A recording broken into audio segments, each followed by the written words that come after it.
Ponente que defienda la enmienda.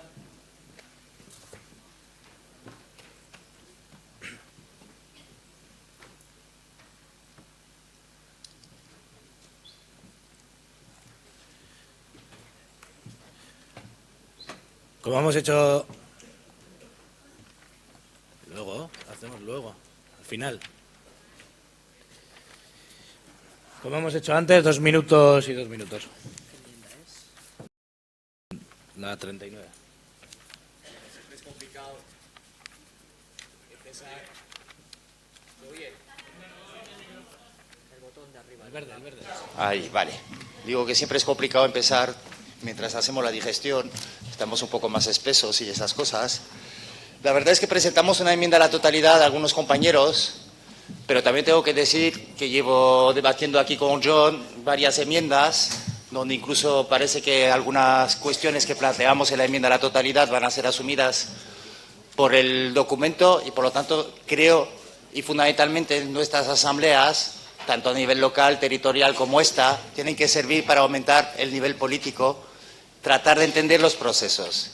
Y esta enmienda a la totalidad lo que quiere es centrarse en 2 o 3 cuestiones fundamentales que nos parecen claves. Una que parece que al final se va a aceptar, que es esta idea de que el problema, la crisis del sistema, no es una crisis fruto de una crisis financiera, no es una crisis fruto de una burbuja inmobiliaria. Esos son consecuencias de la crisis, sino que estamos viviendo una crisis clásica del capitalismo, una crisis de sobreproducción. Y diréis, ¿qué más da? Pues es que es la clave si tratamos de plantear un documento que lucha, una organización que lucha por el socialismo. Tenemos que ser capaces de caracterizar, de entender cuáles son los procesos para adaptar nuestra política y nuestra táctica a ello. Eso es una clave fundamental que también nos afecta directamente en la cuestión básica de la cuestión nacional, que es un elemento que tenemos que abordar en el conjunto del Estado español y en particular en Euskadi. Porque no podemos desvincular, y si no cometeríamos el mismo error que han cometido muchos compañeros, por ejemplo en Cataluña, que es aliarse con la burguesía nacionalista en defensa de un derecho democrático nacional que nosotros defendemos, pero lo tenemos que vincular con la lucha por el socialismo. Sería un grave error tratar, y de hecho incluso el documento que se presenta aquí, hay una enmienda también que se presenta en ese punto, trata de decir... Vale, voy a intentar resumir, es difícil, con un documento y una enmienda a la totalidad en 2 minutos. Donde se trata de decir, por ejemplo, que tendríamos que plantearnos el derecho a decidir, pero acordado con el Estado. Es decir, acordado con la propia burguesía españolista. Algo absolutamente imposible. No, nosotros tenemos que defender el derecho a la autodeterminación vinculado a un modelo de Estado, pero, desde luego, saber que el enemigo jamás va a aceptarlo. Por lo tanto, eso también es una cuestión básica. También estamos en contra de esta idea de decir que cualquier violencia está al mismo nivel. No, la violencia de Estado es muchísimo más grave que el terrorismo individual. No lo justificamos, pero ya no por cuestiones éticas, sino por cuestiones políticas, porque pensamos que el cambio social se produce por la mayoría social y no por 4 que se atribuyen el derecho a defender al conjunto de la mayoría. Esa es otra idea básica. 3 minutos, Ernesto. Vale, y termino, si me dejáis un minuto más, simplemente decir que lo que tenemos que hacer en los procesos de confluencia, etcétera, lo que tenemos que hacer es un debate que parece que todo el mundo lo elude, pero nuestra aspiración es tener una organización unitaria de la izquierda que defiende el socialismo, y para ello solo lo podemos hacer sobre la base de la participación desde abajo, desde las asambleas, desde la militancia, para construir esa organización y no desde acuerdos cupulares. Nos parece que es un elemento clave también. Y eso, que es el ADN de Izquierda Unida, lo tenemos que defender y poner en contradicciones las direcciones de otras organizaciones que en el fondo rehuyen de ello, y lo hemos visto en el proceso de la unidad, entre comillas, con Podemos.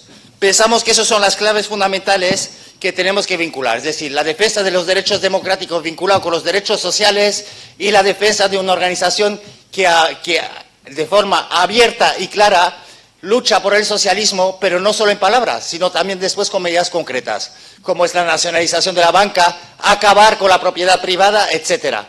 Y eso, que puede parecer muy utópico, no podemos renunciar a ello, si no nos pasará como le pasó a la socialdemocracia. Gracias, compañeros. Gracias, Ernesto.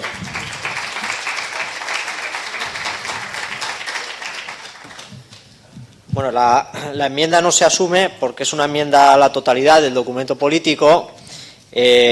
Algunos de los elementos que Ernesto ha explicado, pues la ponencia está de acuerdo, pero si aceptamos esta enmienda, por lo tanto, se sustituiría todo el texto y habríamos acabado ya el debate. Entendemos que no habría una buena elaboración colectiva de la Asamblea porque ya habríamos aprobado los documentos políticos que partirían de una única Asamblea.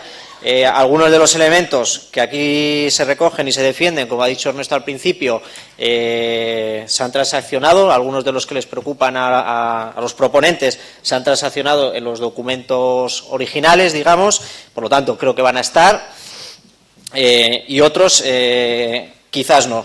En cualquier caso, yo pido el voto a favor del texto o en contra de la enmienda, porque considero que los documentos van a quedar mucho más completos y con una mayor elaboración colectiva los documentos finales que aprobemos con los debates que vayamos teniendo el resto de la tarde.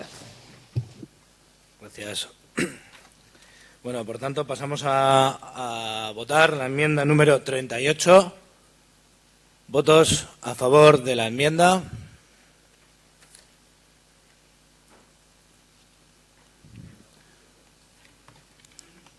¿Podéis bajar? ¿Votos a favor del texto?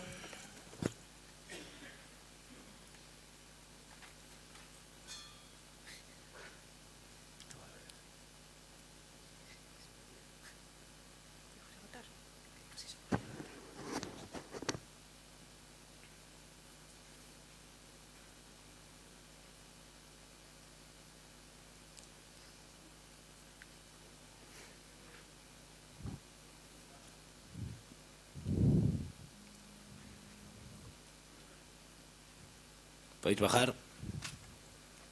¿Abstenciones? Podéis bajar. La enmienda número 39 de Santurchi y Portugalete. En principio, si no me indica mal la ponencia, no está asumida. Hay una transacción, hay una propuesta de transacción. Bueno, la transacción ya está hablada con la proponente, que es, ellos proponen, si veis, es una enmienda de estas cortitas, de varias hojas. Proponen sustituir el punto 1 de los documentos. Es una enmienda que, si habéis leído el contenido, no es contradictoria con el punto 1, al contrario, es complementaria. De hecho, su origen está en un mismo documento, en una misma tesis. Entonces, lo que proponemos es que se añada, pero trabajando quizás a cortarla un poquito para que luego el texto no quede muy desproporcionado en lo que es la parte de contextualización con respecto a la parte propositiva de los documentos políticos. Y, bueno, me ha dicho que está... Bueno, si nadie quiere defender el texto...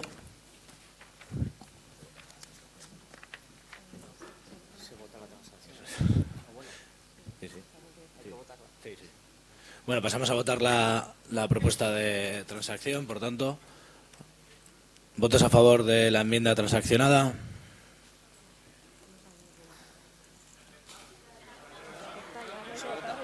Habéis tardado, ¿eh?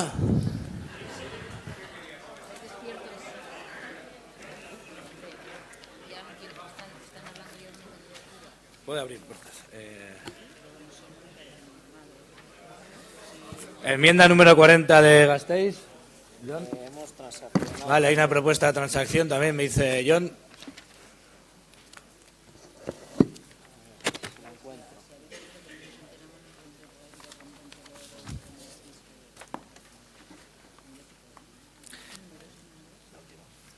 La 169.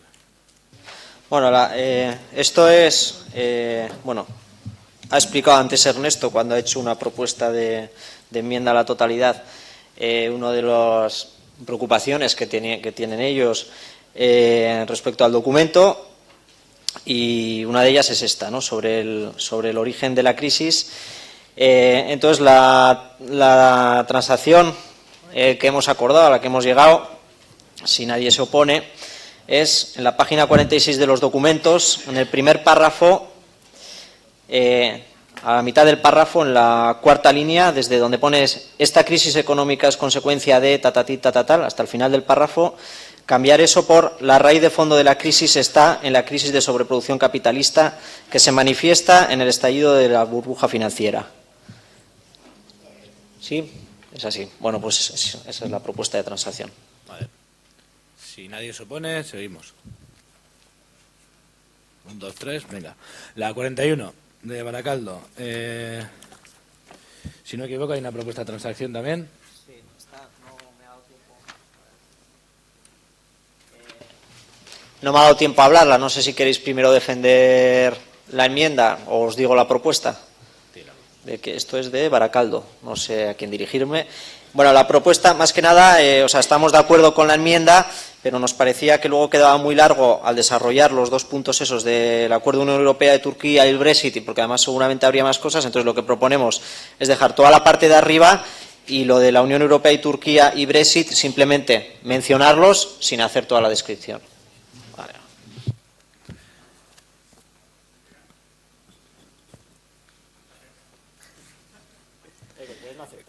La 42 de Baracaldo, me imagino que puede ser con el mismo sentido. Hay una propuesta también de transacción.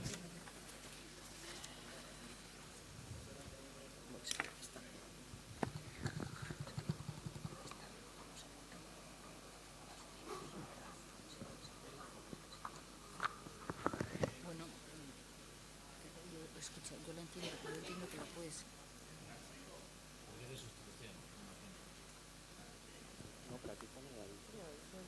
Sí, pero pone sustituir las líneas. Sí, pero porque vuelve a redactar todo otra vez. Yo creo que hay que asumirla, ¿no? Vale. Me dice que se asume. Si quieres explicarla. La 43, en principio, estaría asumida. La 44 también. Y la 45 no. ¿Quién defiende la enmienda? De Santurchi y Portugalete. 45. Entiendo que decae. Vale, pues. Bastante la industria porque es por turbulencias. Ser más vehemente, solo le pido la palabra. Esas turbulencias. Esas pasando estas cosas. No, era más que nada porque daba la sensación como que estábamos... pedíamos suprimir esta frase en concreto porque daba la sensación como que no me sale la palabra, lo siento, estoy todavía con la siesta. Como que se estaba excusando el sistema industrial del vasco a cuenta de la situación económica en otros países. Entonces, bueno, era más que nada porque creíamos que no aportaba nada y, sin embargo, daba una excusa al sistema vasco cuando la industria vasca viene sufriendo problemas de crisis y de desindustrialización del país vasco desde hace mucho más tiempo que el inicio de la crisis.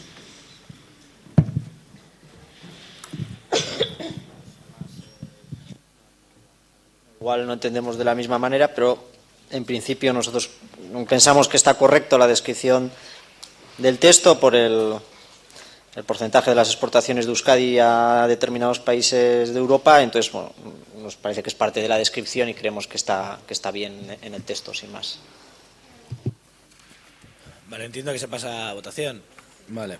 Votos a favor de la enmienda número 45.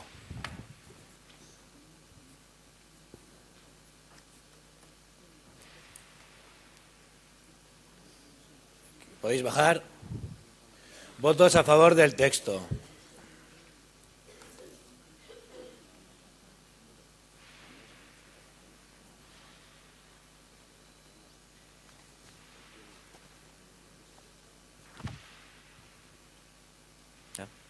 ¿Podéis bajar? ¿Abstenciones?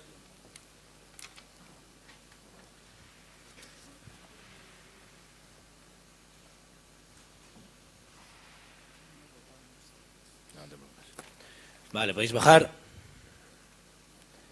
La enmienda número 46 de Zarautz estaría asumida. La enmienda número 47 de Pasaia hay una propuesta de transacción.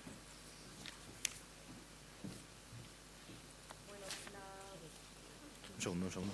La enmienda en concreto lo que hacía era incluir ejemplos concretos de cómo también Euskadi no es un paraíso respecto a la privatización de empresas. En el caso, por ejemplo, se ponen dos ejemplos, el de Euskaltel, que es clarísimo de cómo se ha privatizado toda la instalación pública, que ha acabado finalmente en manos de fondos de inversión privados, y luego el caso de Kutxabank. Y entonces la transacción es incluir en el párrafo al que se refiere a Kutxabank una referencia a que ese proceso de privatización de las cajas vascas, la enmienda de la transacción es incluir que contó incomprensiblemente con el apoyo de EH Bildu, porque nos parece que en este proceso de privatización de las cajas vascas, pues francamente fue la actitud o la posición que mantuvo EH Bildu fue bastante incomprensible, de apoyar precisamente que las cajas vascas, que se suponía que eran las entidades financieras más solventes del Estado español, bueno, pues ellos apoyaron la privatización y históricamente no habían apoyado el que hubiéramos contado con una caja pública fuerte, ¿no? Entonces es incluir esa referencia a la contradicción que en ese momento tuvo la izquierda abertzale a la hora de defender la privatización de las cajas.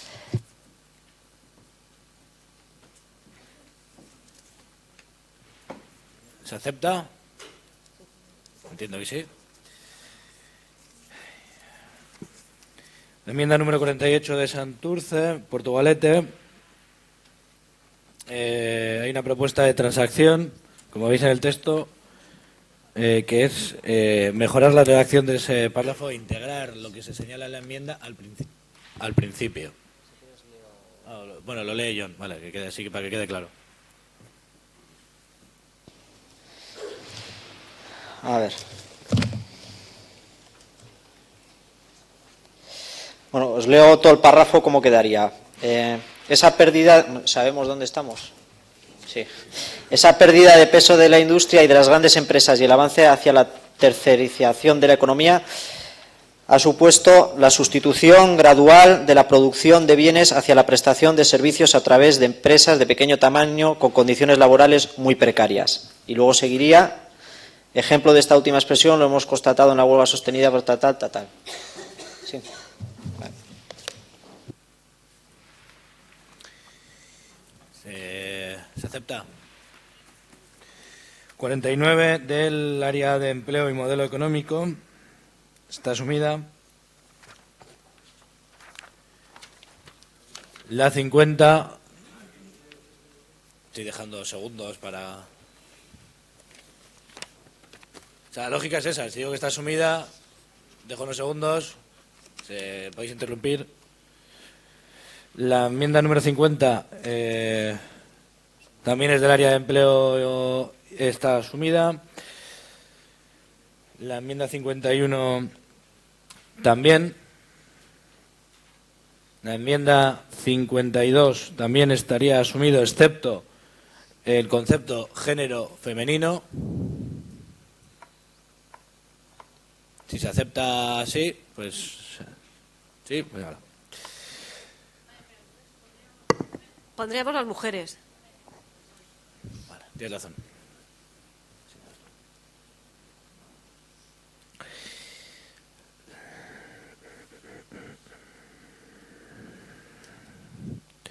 Enmienda número 53. Hay una transacción.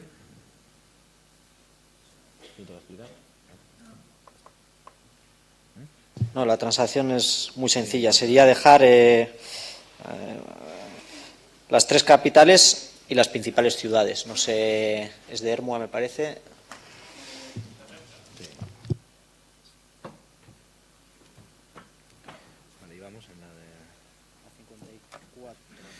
La 54 de Ermua. También hay una transacción que es muy obvia.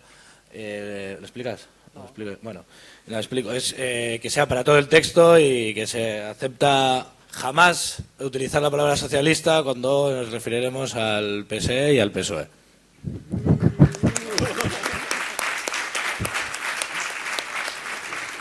Es decir, llamarles por su nombre, vamos.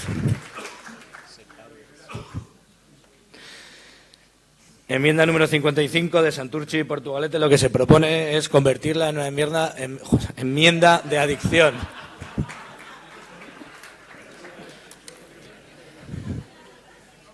Yo he bebido agua, ¿eh?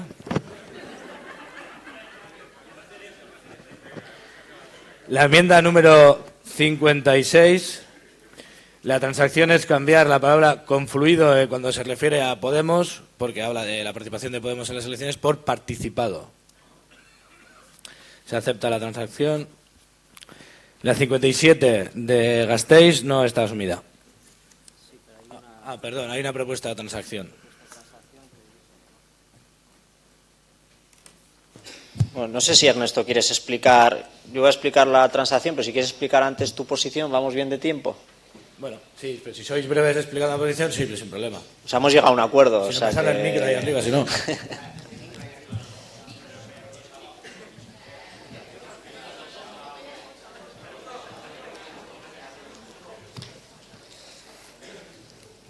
Espérate. ¿Sí? Sí, a ver, es que el documento habla de Podemos como una fuerza interclasista.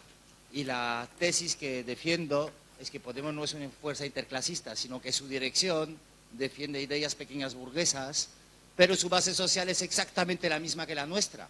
Es decir, sus votantes son los que nos votaban en el pasado y son los que representan la misma clase social que la nuestra. Y por lo tanto, creo que es un error. Siempre hay que diferenciar entre lo que es la dirección, entre lo que es la militancia y los votantes. Y por otro lado, hay otra idea que me parece fundamental que la introduzcamos, que no lo digo yo, lo dice Alberto Garzón. Decir que si existe Podemos es porque nosotros no hicimos los deberes. Cometimos errores en el pasado que dio pie a la existencia y al surgimiento de una fuerza como Podemos. Creo que también es un elemento de autocrítica que tenemos que hacer para aprender del pasado y no volver a cometer los errores.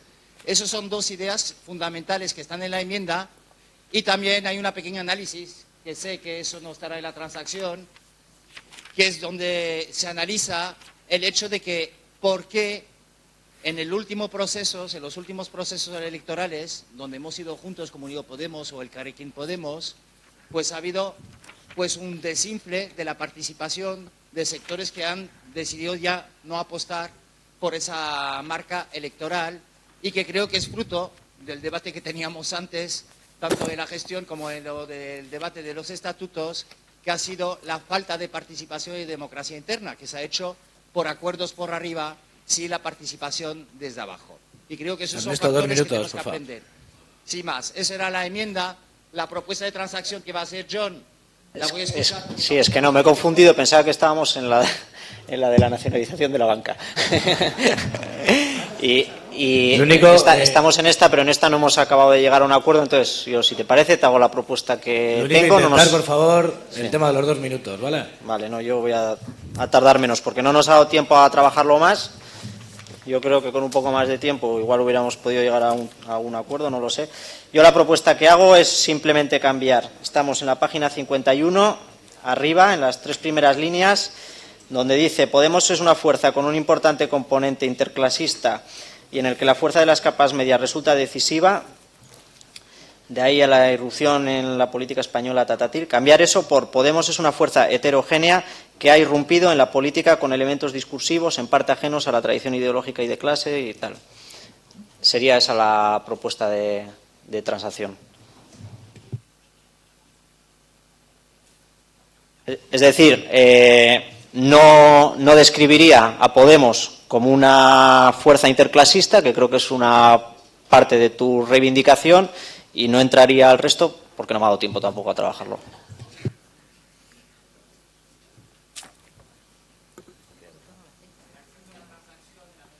No, ¿aceptas o no aceptas? Lo siento, que es que si no, no... Vale.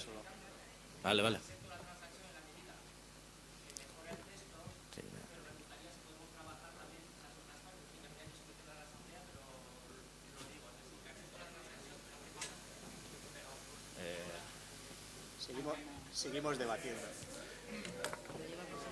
Bueno. Decae, que no es broma. ¿Se acepta la transacción o no? Vale, venga. Seguimos adelante. Sí, claro. Dale. 2 minutos, ¿eh?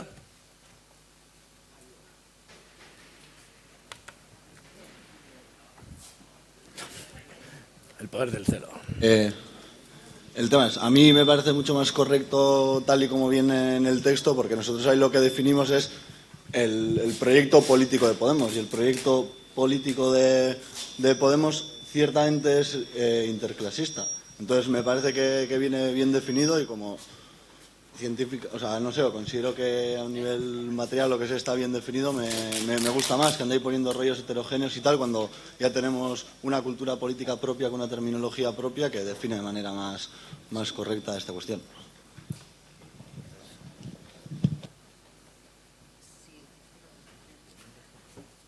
Es texto contra transacción. Vale. Vale, por tanto pasamos a votar la transacción y el texto. Lo que pasa es que yo creo que será texto contra transacción, entiendo que es. Da igual, transacción contra texto. Es lo mismo. ¿Votas a favor del texto? Vale. ¿Primero texto o luego transacción? Vale. Venga, pasamos a votar la enmienda 57. Primero votamos la transacción y luego el texto. Votos a favor de la transacción. La transacción que ha planteado John y que ha aceptado Ernesto.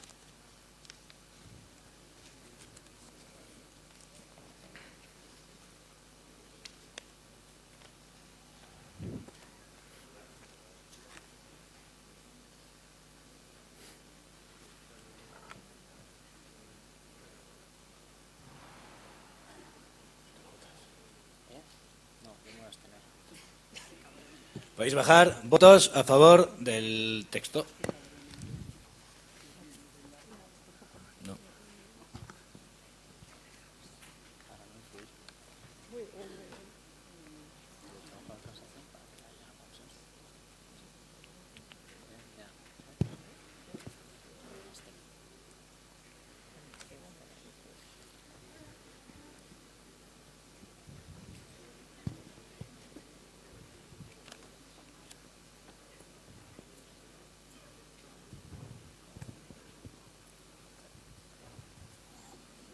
Podéis bajar.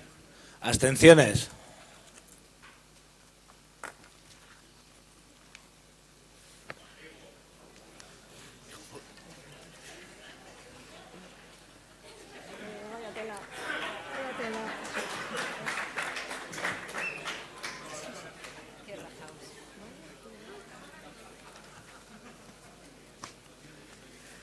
La enmienda número 58 de Donosti está asumida.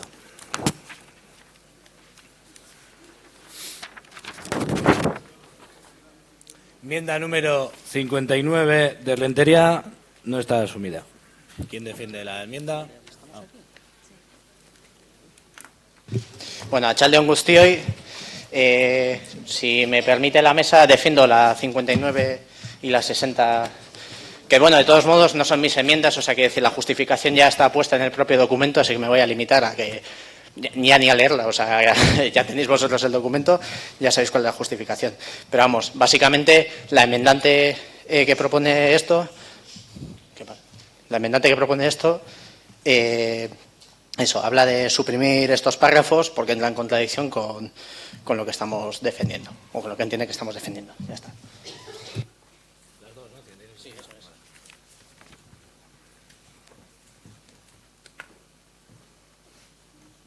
Bueno, nosotros no acabamos de entender la contradicción. Lo que sí creemos es que los párrafos que se proponen suprimir, especialmente el primero que propone suprimir, hace una descripción en la que sitúa a Podemos como un potencial y lo relaciona con el resto del texto, en el sentido de que no tienen resuelta su definición respecto a la ruptura y reforma, y lo sitúa de cara al futuro como en la posibilidad de que se sitúe en nuestras posiciones. Es decir, lo que viene a decir el texto es que nosotros podemos influir ahí. Y, bueno, en principio, desde la ponencia pensamos que eso está bien, entonces no acabamos de ver suprimirlo, y como tampoco está la enmendante para hacer una transacción, pues proponemos que se vote y listo. Vale. Nicolás, ¿votamos juntas las dos o...? Una por una, sí. Votos, entonces empezamos con la 59.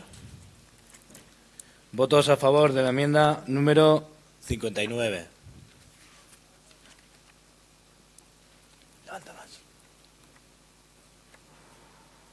Podéis bajar. Votos a favor del texto.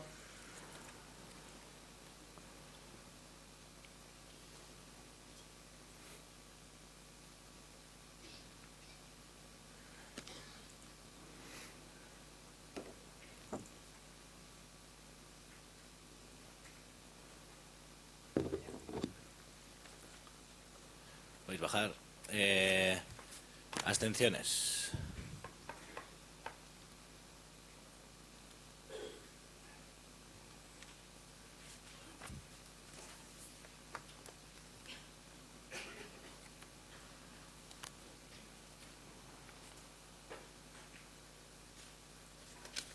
Podéis bajar. Pasamos a la enmienda número 60, la enmienda de Rentería, la votación. Votos a favor de la enmienda número 60.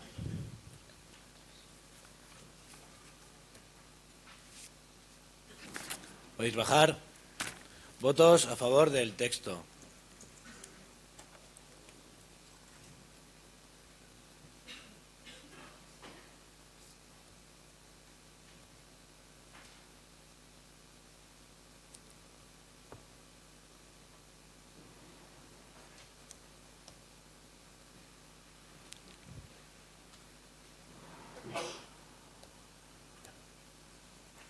Podéis bajar. Abstenciones.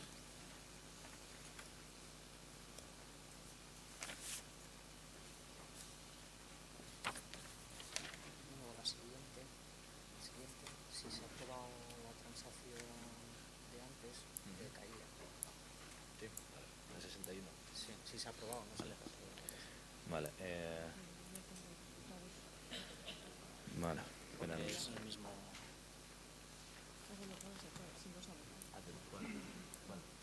Sí, la transacción sí, porque ha defendido el texto Fer. Ah, bueno. ¿Cuál es? ¿Qué enmienda es? Sí, Vale, tenemos que esperar lo único al resultado de la enmienda 58 porque 57, perdón, porque decaería la 61 en ese. Sí, tranquilo, no hay ningún problema. Si no, les pido a los de Cobasulo que pongan otro.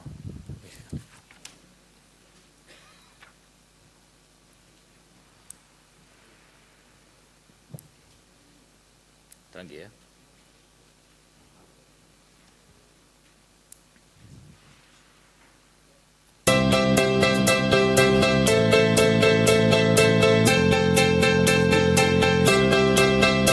Buenos días, compañeros y compañeras.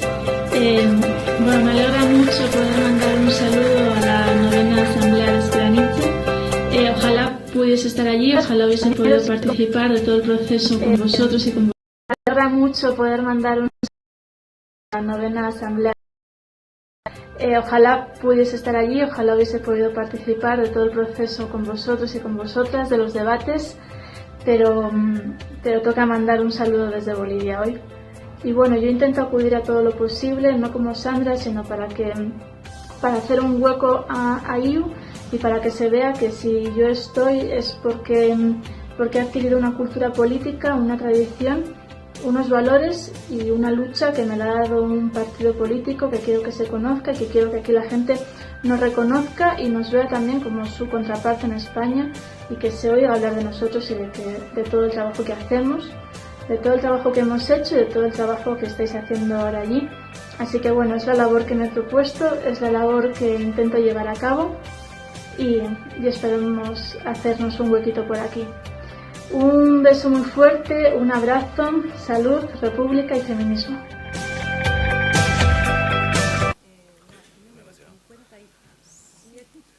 A ver, la la enmienda número 57 de Gasteiz, la transacción ha tenido 55 votos a favor, el texto 37 y 12 abstenciones.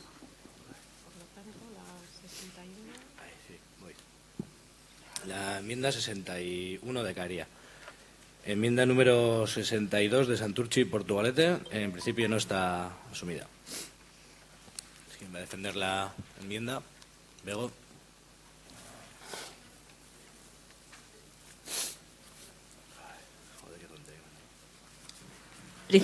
En principio considerábamos que no era apropiado meterlo en el texto porque daba un poco la sensación como que nuestra única posibilidad de unidad popular era con Podemos y quedaba un poco limitado. Entonces creíamos que no aportaba nada al texto y que por lo tanto podía ser suprimido sin ningún problema.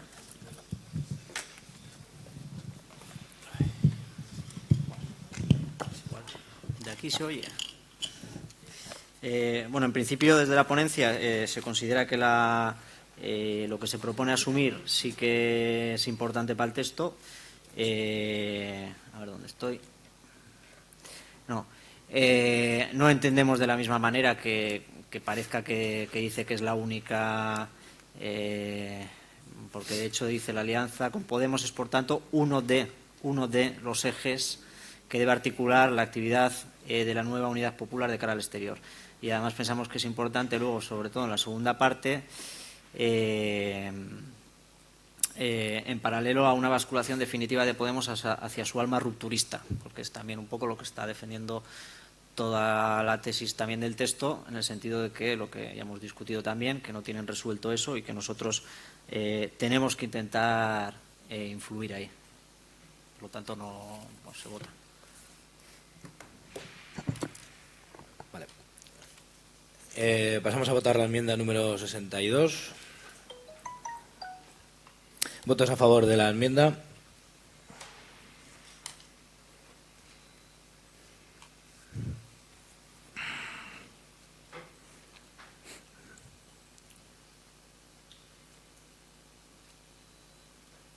¿Podéis bajar? ¿Votos a favor del texto?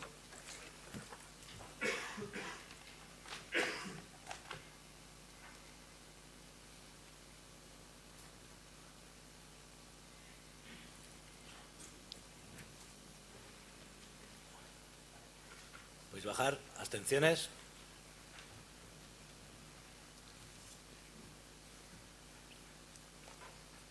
¿Podéis bajar? La enmienda número 63 de Bilbao estaría asumida.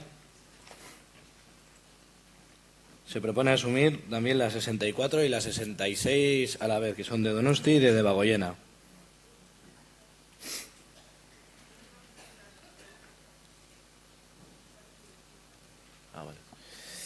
La enmienda número 65 no está asumida, de Ermua. ¿Quién defiende la enmienda? Julen.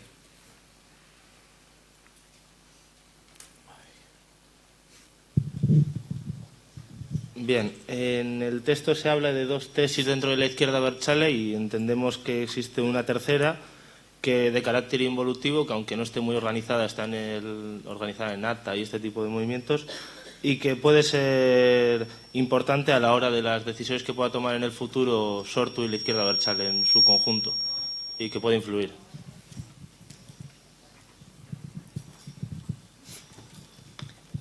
Bueno, la ponencia no está de acuerdo, o sea, sí que estamos de acuerdo en que existe ese sector, no consideramos que sea un sector relevante, como dice la enmienda, no pensamos que vaya a ser relevante en la toma de decisiones de la izquierda abertzale. Consideramos que es un sector muy minoritario dentro de la izquierda abertzale y por eso no aceptamos la enmienda.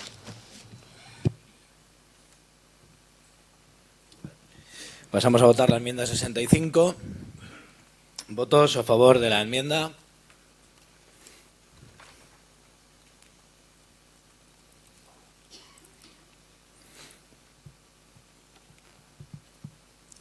¿Podéis bajar? ¿Votos a favor del texto?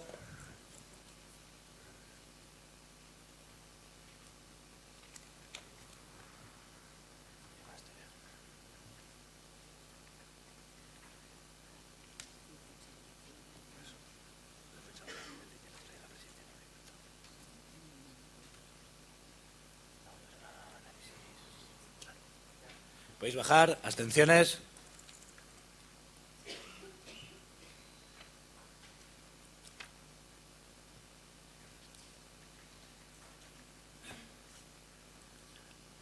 Podemos bajar.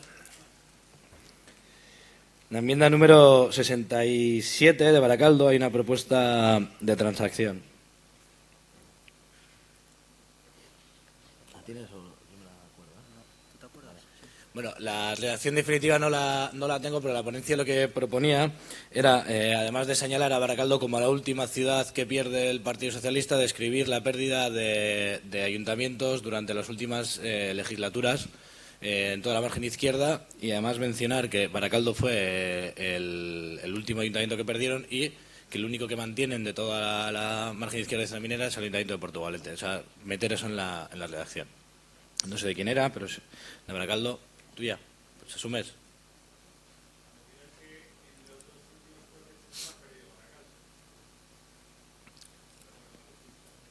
Voy a poner la descripción. La 68 de Santurchi y Portugalete no está asumida. ¿Quién defiende? Bego.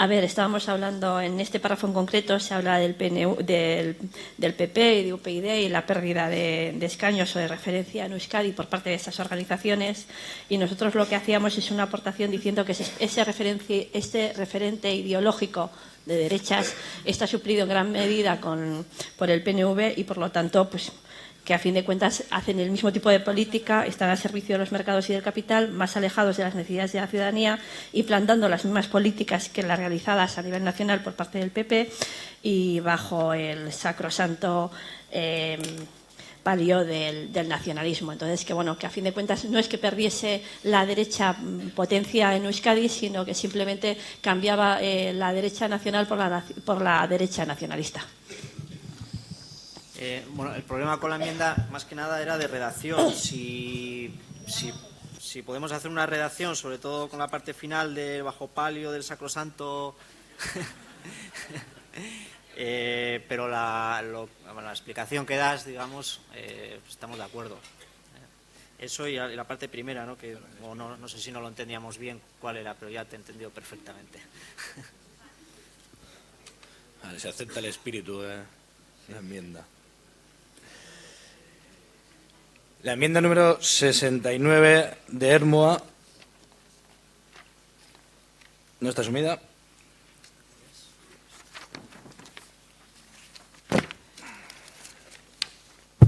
Ahora.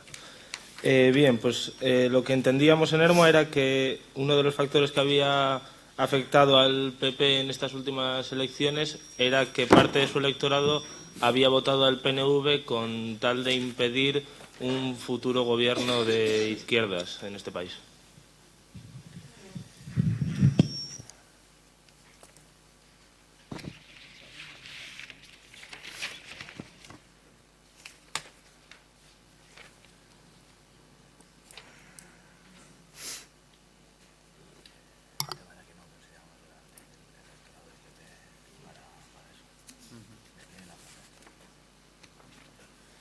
Bueno, la ponencia no estaba de acuerdo con la enmienda porque considerábamos que no había sido relevante y decisivo el movimiento de votantes del PP hacia el Partido Nacionalista Vasco. Bueno, pues pasamos a votar la enmienda 69 de Hermoa. ¿Votos a favor de la enmienda?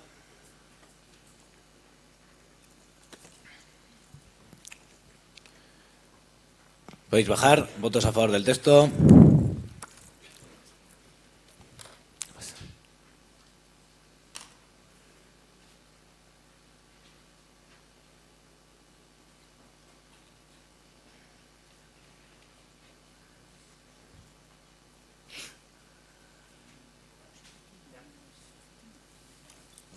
Podéis bajar. ¿Abstenciones?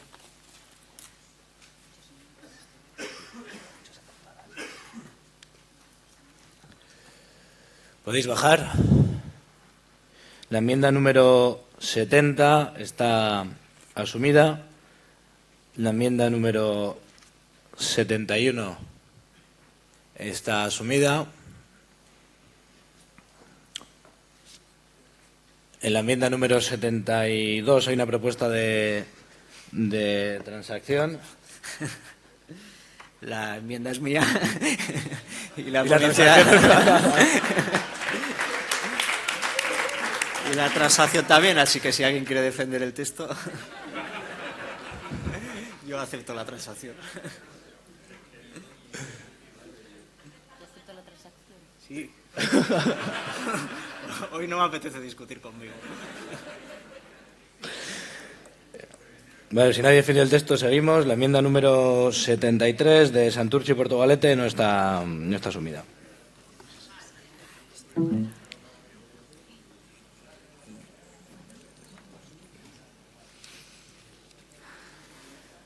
A ver, hola de nuevo, por si me echabais de menos.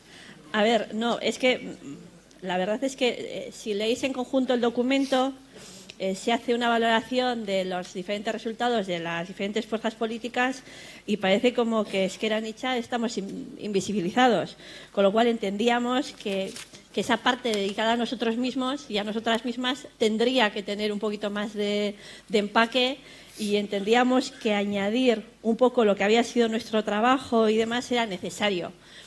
Más que nada porque es que si no da la sensación de que, bueno, pues que ni nos presentamos, ni estamos, ni existimos. Eso lo dejaremos para otros.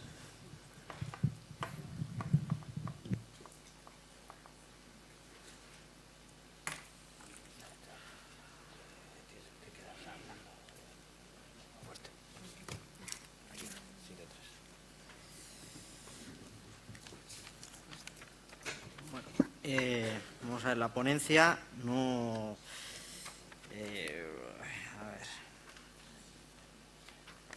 Bueno, la ponencia no ha asumido esta enmienda porque pensábamos que, bueno, que reiteraba algunas de las cosas que ya se han venido diciendo en el texto, porque además el texto es del contexto de Euskadi, y nos parecía que reiteraba muchas de las cosas que decía en el texto y no entendíamos tanto lo que has explicado de quizás de explicar un poco la parte, no sé si entiendo que no sé si descriptiva o qué, de Ezker Anitza, etcétera.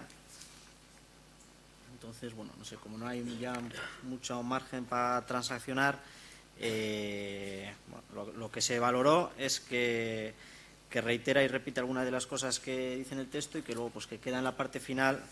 Es que hay partes que sí, ¿no? El final, un nuevo espacio bloque o plataforma político-social.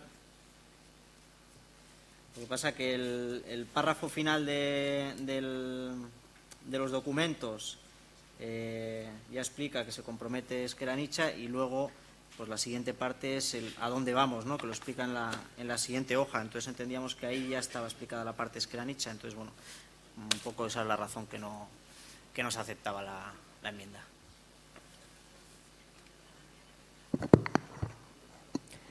Bueno, pues ponemos a votación. ¿Votos a favor de la enmienda?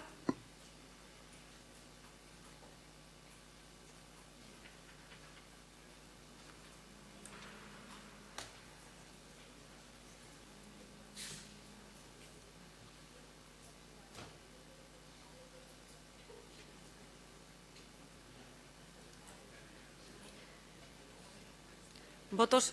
Vale, gracias. ¿Votos a favor del texto?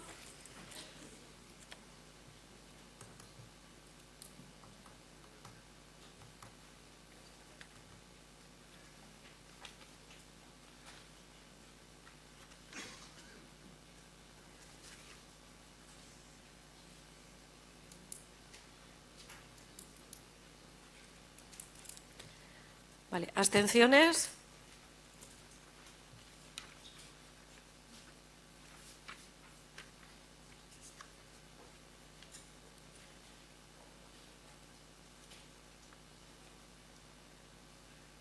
Vale. La enmienda 74 está asumida. La 75 también. La 76 de Santurchi, ¿no?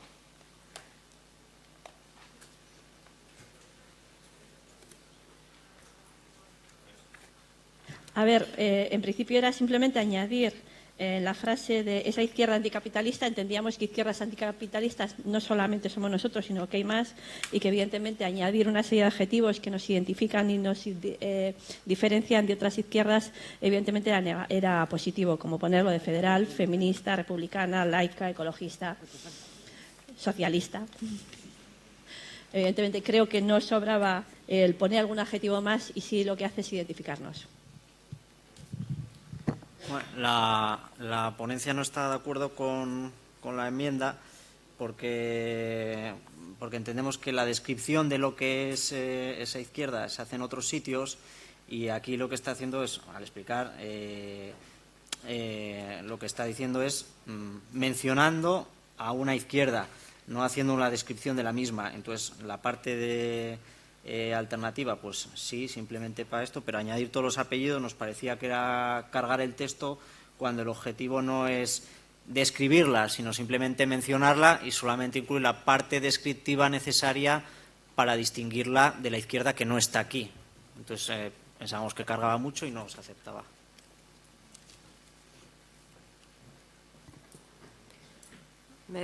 Vamos a pasar a votación. ¿Votos a favor de la enmienda?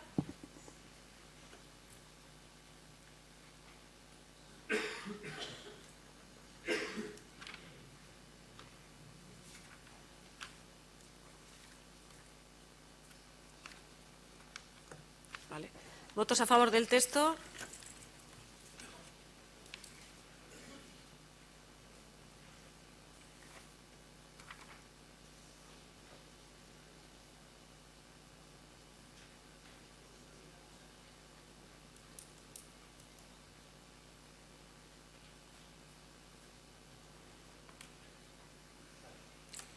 Vale, ¿abstenciones?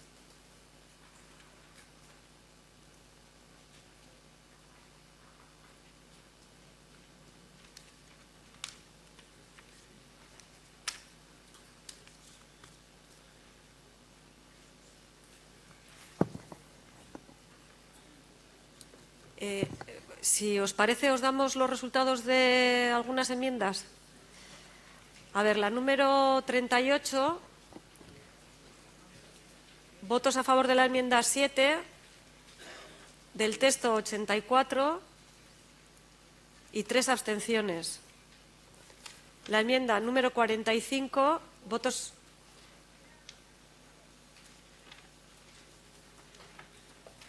Enmienda 45, votos a favor de la enmienda 7, del texto 64 y 17 abstenciones. La enmienda número 57, votos a favor de la enmienda 50 y... Votos a favor de la enmienda 55, del texto 37, abstenciones 12. La enmienda número 59, votos a favor 2, a favor del texto 86.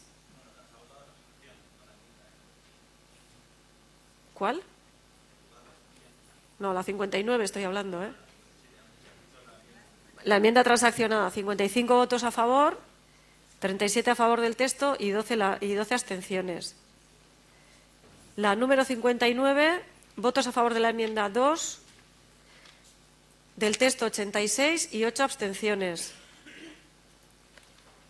La número 60, votos a favor de la enmienda 4, del texto 87 y 6 abstenciones.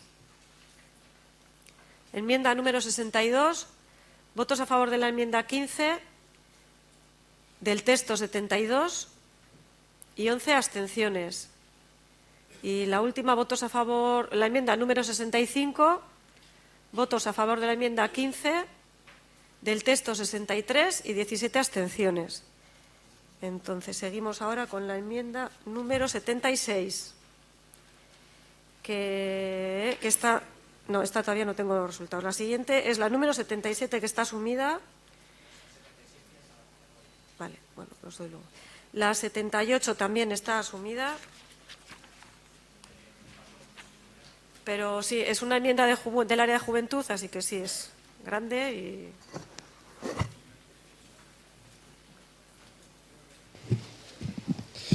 Bueno, Arratsalde-on berriz. Nada, solo decir que desde el área de juventud hemos presentado esta enmienda, pero vamos, que bueno, ya veis que es una enmienda de 8 páginas, pero vamos, que al final es un desarrollo de las políticas que hemos estado elaborando y defendiendo desde el área de juventud, desde su creación en el año 2011, y que en el caso concreto de este documento han sido, bueno, se partió de un documento base, pero han recibido aportaciones tanto en las jornadas que hicimos en Baracaldo a finales de noviembre, como en las asambleas específicas del área que hicimos a finales del mes de diciembre. No me voy a extender más en el contenido, pero sí que queremos fijar 2 ideas. Y es que, por un lado, el área de juventud no es una organización juvenil, ¿vale? Nosotros somos el área de juventud de Ezker Anitza. Somos parte de esta organización. Somos el área de elaboración colectiva donde se trabajan las cuestiones de juventud. Entonces, veréis que hay distintos apartados dentro del documento de juventud, pero eso veréis que probablemente echéis de menos alguno. Pero no significa que a la gente joven de Ezker Anitza no nos importa la cuestión del modelo de Estado o no nos importa la cuestión del medio ambiente, no. Lo que se refleja en esta enmienda, lo que se refleja en este documento y en la elaboración que hemos preparado es que hay una serie de materias en las que la gente joven somos discriminadas por el mero hecho de ser gente joven y ese es el análisis que nosotros desarrollamos. Por eso estamos hablando de empleo, de vivienda, de cuestión de la mujer también, etcétera, etcétera. Pero eso, las materias que veis que no están reflejadas ahí no significa que no las trabajemos, no significa que no las defendamos, no. Lo que pasa es que hay unas cuestiones concretas que analizamos, que bueno, lo que leéis en el texto. Nada, muchas gracias.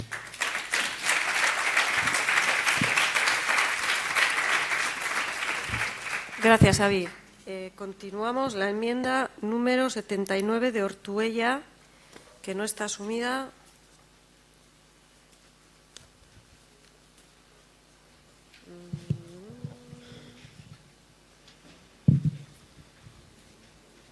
Vale, a ver, es lo que pone en la enmienda y la explicación es que el origen de la crisis es la ley tendencial de descenso, que aquí pone discurso, es un error, de descenso de la tasa de ganancia. Este hecho hace descender los beneficios de las empresas, lo que genera una sobreproducción de capital, es decir, un capital que no se puede valorizar. Esto, a su vez, provoca un descenso de salarios y, sobre todo, de empleo, generándose una sobreproducción de mercancías, alimentando dicho ciclo. Después, además, la actividad financiera, como dice el documento, agrava las consecuencias de la crisis. Simplemente quería matizar que la crisis no se genera por la sobreproducción, sino por lo antes dicho, ya que este análisis no va al fondo del problema y abre la puerta a salidas keynesianas del aumento de demanda efectiva. No sé dónde está el enmendante porque no he acabado de localizarle. Vale, perdona. Bueno, nosotros cuando leímos la enmienda lo que leíamos es que entendíamos que estaba mal porque, dice, claro, pero lo que pasa es que has explicado tú ahora que está mal redactado. Y en principio nosotros lo hemos rechazado porque estaba, claro, decíamos, la crisis económica que azota al mundo occidental, cuyo origen se basa en el discurso. O sea, que claro, la crisis se basa en el discurso, no acabamos de entender. Entonces, o sea, en principio está rechazada y ahora no, ahora o lo trabajamos luego o lo votamos. Entonces, bueno, yo propongo votar. Vale, pues votos a favor de la enmienda.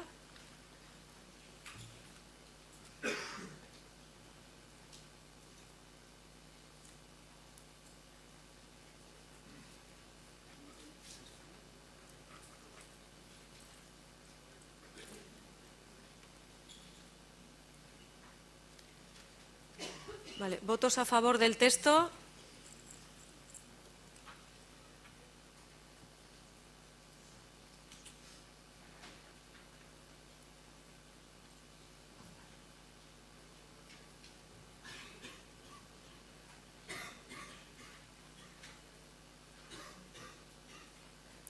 Vale, ¿abstenciones?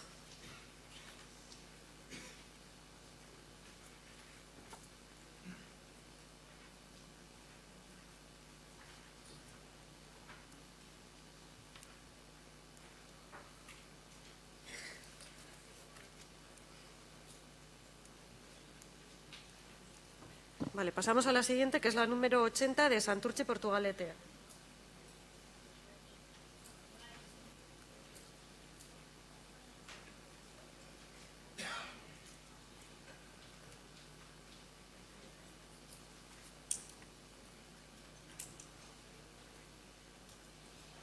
Ah, que no la vais a defender. Vale, pues entonces continuamos. Esta decae.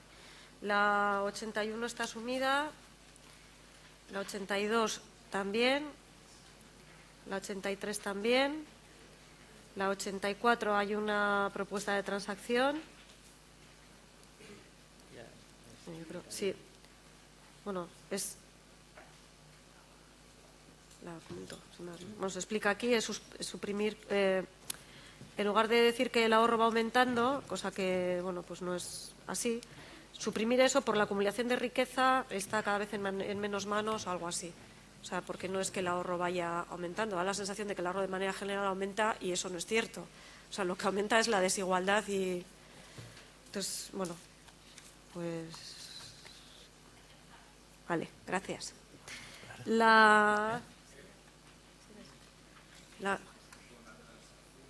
¿Qué? Sí. Se mejorará el texto, sí. La propuesta del texto transaccional. La riqueza se acumula cada vez en menos manos. La 85. Vale, la 85 está asumida.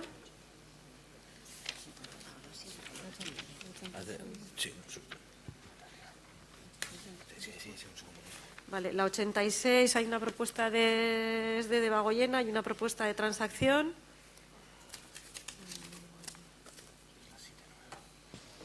Sí, Arrastión. Sí, la propuesta de transacción lo que comportaría sería añadir una coletilla, porque hace una descripción un poco de lo que supone el cooperativismo, ¿no? Un poco para reflejarlo también en nuestra realidad y que no nos llevemos a falsos engaños, sería añadir, a pesar de que en el caso de Fagor, electrodomésticos, pone manifiesto que ha perdido la pérdida de sus valores cooperativistas. Para ilustrar que efectivamente no nos estamos refiriendo en este caso a lo que ha pasado en Fagor, porque lo que ha pasado en Fagor precisamente es lo contrario a lo que tendría que ser una cooperativa. Vale, ¿se acepta la transacción? Sí. Vale, pues... Vale. La 87 se agruparía con la 88 y bueno, las dos están asumidas. La 89 de Gasteiz no está asumida. Ah, sí, vale. Vale, pues, vale, una transacción.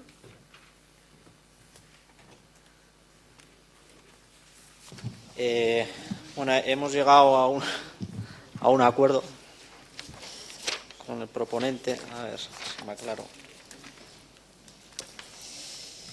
Estamos en la página 55 y 54 y 55.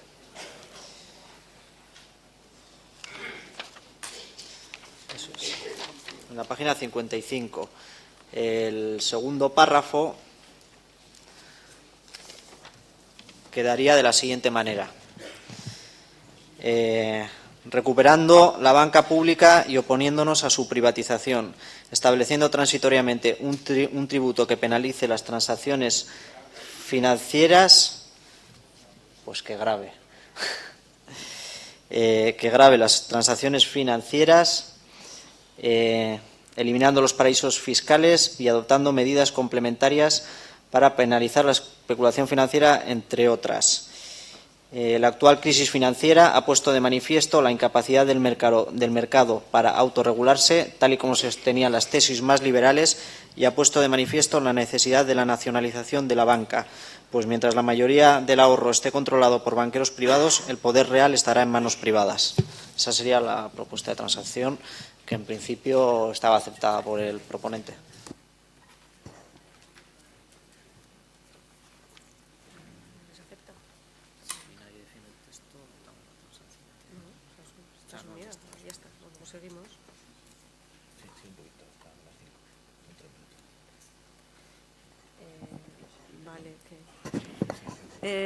Seguimos. La 89 que se asume con la transacción. La 90 decae porque es sobre el mismo tema. La 91 está asumida.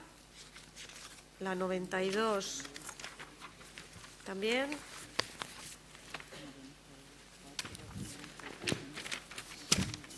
La 93 no está asumida. Es de Santurchi.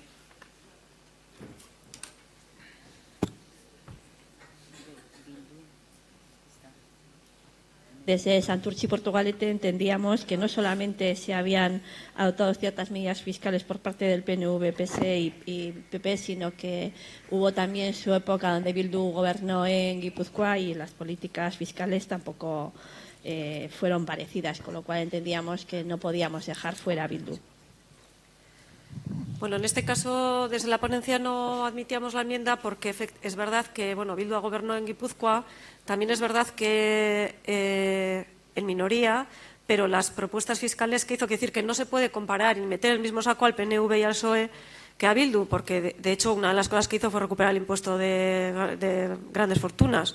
No exactamente la línea en la que lo hubiéramos recuperado nosotros, pero nos parecía que no se podía meter en el mismo saco la política fiscal que está defendiendo y que incluso las cosas que pudo Bildu las hizo.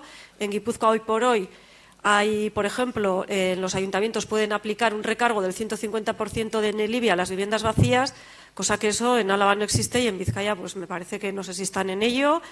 Por lo tanto, nos parece que no se puede meter ni comparar a nivel de iguales al PNV y al PSOE con EH Bildu.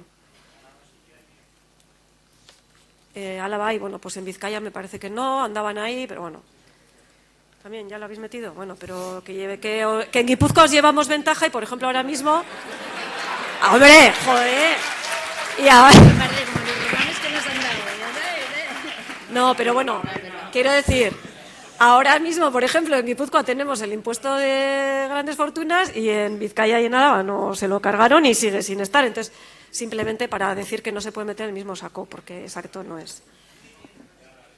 Entonces, venga, votos a favor de la enmienda.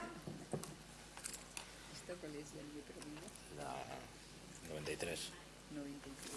Ahora vienen muchas subidas. Eso queda.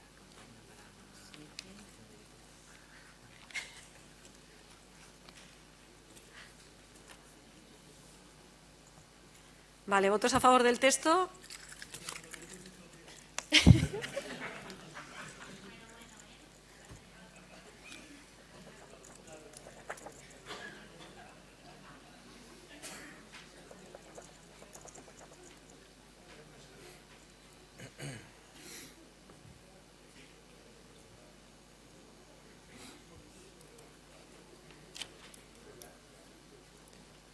Vale, abstenciones.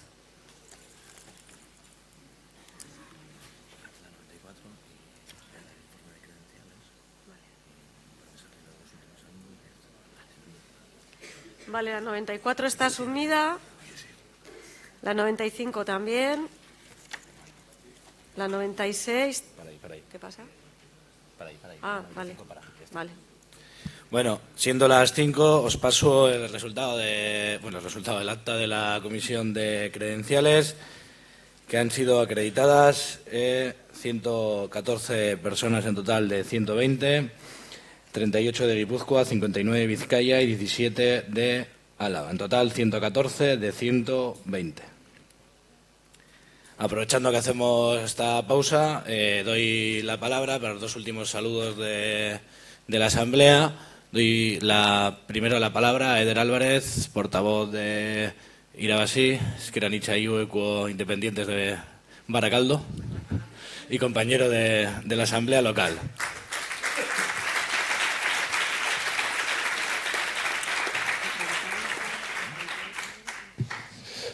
Bueno, es que ricasco. Daros la bienvenida a las 5 de la tarde no tiene mucho sentido, así que en nombre de la Asamblea de Baracaldo, arratsaldeon. También os habréis dado cuenta que no soy Maider, nuestra coordinadora no puede estar con nosotros y con nosotros hoy por motivos laborales, excusar su ausencia. Sí que quería nombrar a ciertas personas que han estado esta mañana con nosotras, que son compañeras de Irabas y Baracaldo y de otras luchas en las trincheras, como puede ser la Plataforma contra la Exclusión Social Berriotxoak y el Centro Asesor de la Mujer Argitan, de Baracaldo. Y bueno, ya queda poco, espero que estéis disfrutando de este edificio, que es de lo poco que nos queda de patrimonio industrial aquí en nuestro municipio. Eskerrik asko.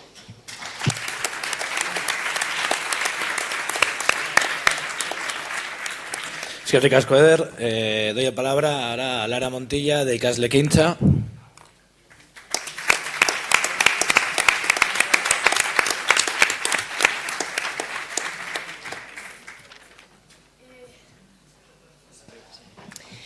Kaixo, arratsaldeon.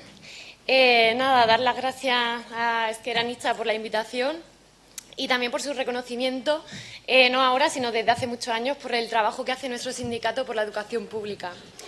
Nada, en un momento en el que la juventud de clase obrera estamos en una situación de precariedad muy preocupante,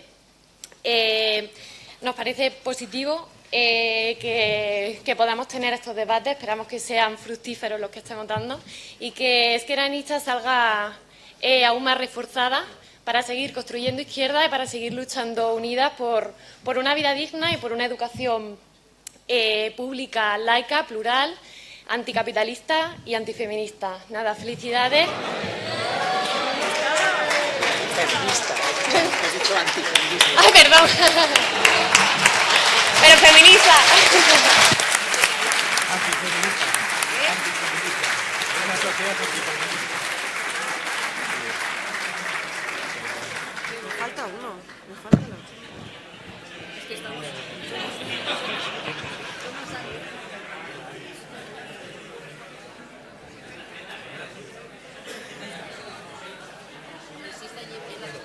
Ari, yo no lo pondré en la lista porque está viendo la ladera. Sí,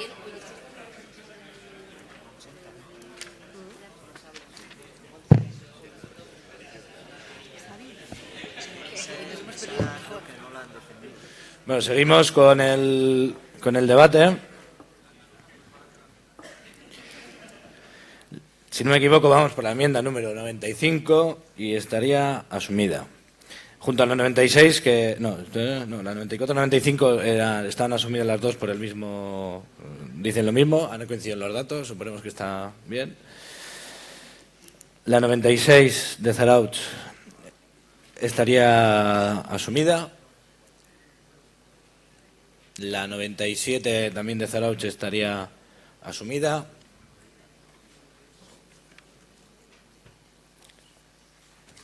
La 98 de Santurtzi y Portugalete también.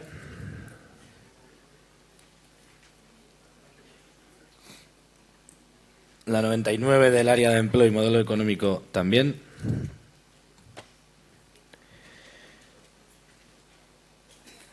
La 100 de Donosti también.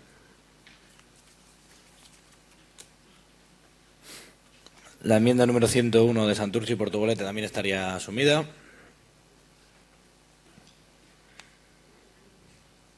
La enmienda número 2 de Ermua también. ¿No? Vale. Pues hay un error. No, hay una propuesta de transacción, Vale. A ver, os explico un poco el razonamiento. Julen, estáis ahí, ¿no? Vale. Que soy aquí con los focos, no. A ver, os explico un poco el razonamiento y un poco la propuesta, ¿no? A ver, es cierto que hay mucha más sensibilidad de cara a lo del tema del acoso escolar. Eso es así. Pero yo no sé hasta qué punto hacer una ley sirve para algo, cuando hay otro tipo de herramientas que están por debajo de la ley que sí sirven para algo, que realmente atajan el problema en las escuelas. En la Comunidad de Madrid, en La Rioja, en otro montón de sitios, por ley, las profesoras y los profesores son autoridad pública, por ley. Y, sin embargo, eso no ha hecho que mejore en ningún caso el comportamiento ni el respeto de cara a los profesores. Con lo cual, muchas veces hacer una norma simplemente por hacer una norma no pone mecanismos ni pone instrumentos para poder mejorar y combatir, en este caso, un problema tan grave como el acoso escolar.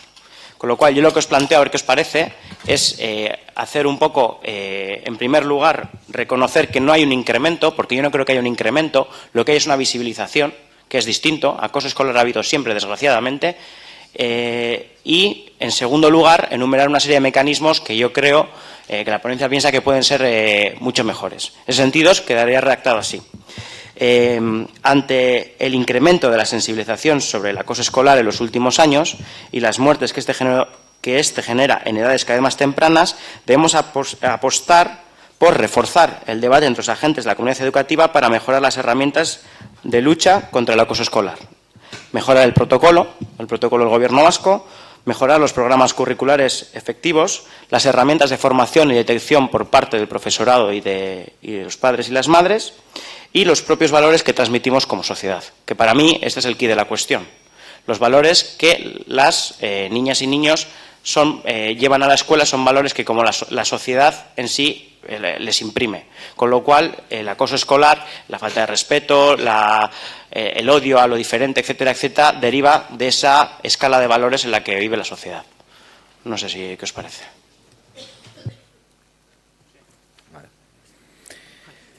La enmienda número 103 de Santurchi y Portugalete estaría asumida.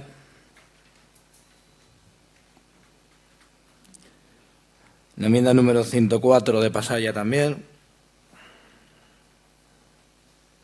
La 105 de Ermua también estaría asumida. La enmienda número 106 también. Insisto, si alguien quiere defender el texto, que lo diga. Intento ir lo más despacio posible, pero...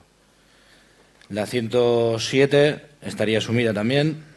Vale. No está asumida. A ver, en este caso no está asumido porque hemos querido decir lo mismo, pero lo hemos dicho al revés. Y entonces nos ha llevado a la confusión de que la gestión directa de los comedores parece que directamente son las escuelas las que lo gestionan. Pero según la orden del 22 de marzo de 2000, que es la que regula los comedores escolares en la Comunidad Autónoma del País Vasco, en el artículo 2.1 dice que la prestación del servicio de comedor escolar se realizará a través del propio centro docente, recibiendo la denominación de comedor de gestión directa. Esto es, los de gestión directa son los que el Gobierno vasco gestiona, reparten 18 paquetes por todo el territorio y los subcontrata. Tanto IGE como Gureplatera, Guraukera y las distintas plataformas que defienden lo que nosotros defendemos en el texto hablan de comedores autogestionados, no de gestión directa, porque ellos identifican que la gestión directa es la que efectivamente la orden reconoce como la gestión del Gobierno vasco y no la gestión directa de los comedores por parte de las escuelas, que son la autogestión de los comedores escolares. Por eso no la podemos aceptar, porque estamos cambiando la nomenclatura para decir exactamente lo contrario. No, a ver, yo creo que aquí lo que nos pasó cuando lo vimos en la Asamblea es que no entendíamos en el texto lo que tú estabas diciendo. O sea, pensábamos que por la lectura del texto había un error, pero desde luego que no es que queramos mantener un sistema que ha generado lo que ha generado. Ya, pues no sé, nos hemos liado. Bueno, pues vamos a retirar la enmienda y ya está. Y lo dejamos como está. Vale. La 108 está asumida, entiendo, actualizar datos. Pasa que también hay que pasarlos, luego.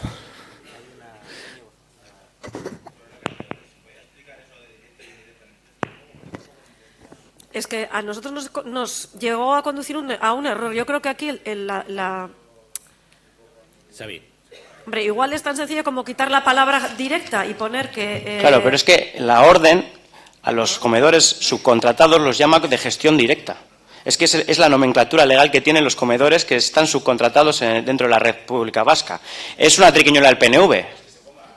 A ver, no, es que habla de autogestionado. Yo creo que si en el texto eliminamos el término directo y dejamos solo los modelos de gestión promovidos por PNV y PSE, porque en realidad lo que dice la orden no lo conoce la sociedad en general, o sea, no conoce el contenido literal. Entonces, igual, para no provocar un error en la lectura del documento, quitando directo, porque como luego sí O sea, luego sí que se explica cuál es el modelo que defendemos.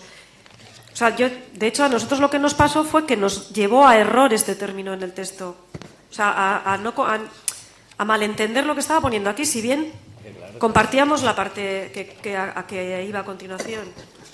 Bueno, ponencia, propuesta definitiva. Pues si... No, a ver, si se entiende mejor, pero es verdad que tanto la plataforma Gure Platera Gure Euskera como las AMPAs... ¿Qué planteas? hablan... ¿Qué planteas, Xavi? Plantéalo. No, pero es que no... Venga, ya, ponencia. Necesitamos una propuesta para... o sea, y no damos más turnos de réplica. A ver, no podemos poner autogestión porque el texto dice: tras los escándalos de los comedores escolares, además, reivindicamos frente a los modelos de gestión directa promovido por el PNV y el PSE, que ha supuesto la regulación del oligopolio total. No podemos poner autogestión ahí.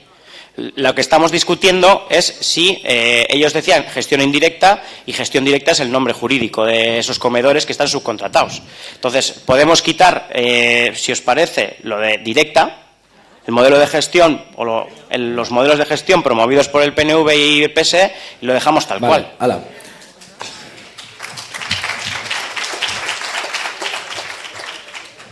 Puedes votar la transacción, ¿no? De la enmienda. Vale, pues seguimos. Ahora veréis. 109. 108 está asumida, es la de actualizar datos. 109 Sí. no está asumida. No. Hay una propuesta de transacción que sería introducir una coletilla: apostamos por un sistema educativo público euskaldun, y añadiría, y que, a diferencia del actual, tienda a tener un solo modelo lingüístico. Teniendo en cuenta que esto es un proceso que, además, por mucho que los modelos DES que tenemos en la actualidad pensemos que euskaldunizan, no terminan de euskaldunizar. Hay un gran colectivo que todavía tiene problemas incluso por el tema de la lengua. Por eso existen, entre otras cosas, los programas IPI, que son los programas de enseñanza de euskera en el aula a alumnado inmigrante. Es decir, es un modelo al que tenemos que ir caminando, pero yo creo que todavía la educación pública vasca no está madura para eliminar los modelos lingüísticos actuales y poner ahora mismo un solo modelo lingüístico. Se acepta la transacción de Xavi, por lo que pasamos a la 110, que no está asumida. No hay propuesta de transacción, ¿no? Pues Jorge, ¿no? Me ha parecido que levantabas. A ver.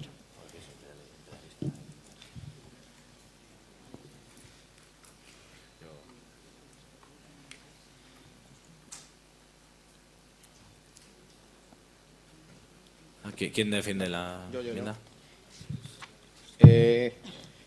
Se propone sustituir trilingüismo por bilingüismo, asumiendo la importancia de aprender otros idiomas para conocer otras culturas o para poder viajar. Nos tenemos que plantear qué supone la imposición del trilingüismo. El trilingüismo no es euskera, castellano y otra lengua. El trilingüismo es euskera, castellano e inglés. Y es contra el inglés esta enmienda. Estaría bien que en los colegios al alumnado se le diera la oportunidad de aprender otros idiomas, pero no tiene por qué ser el inglés, como ocurre ahora, que es el obligatorio. Hoy en día se estudia inglés por dos simples razones. La primera, porque se necesita para buscar empleo fuera. ¿Acaso queremos que nuestros jóvenes se vayan fuera? ¿Acaso queremos formarles en idiomas para que puedan irse fuera? No, yo lo que quiero es que se queden aquí. La segunda razón es el poder comunicarnos allá donde vayamos, ya que el inglés es el idioma que más se habla en Europa. No obstante, no creo que debamos adecuarnos a un idioma impuesto debido al dominio del imperialismo americano y británico. El inglés es el idioma mundial porque así se ha impuesto y debemos luchar frente al imperialismo en la batalla cultural también.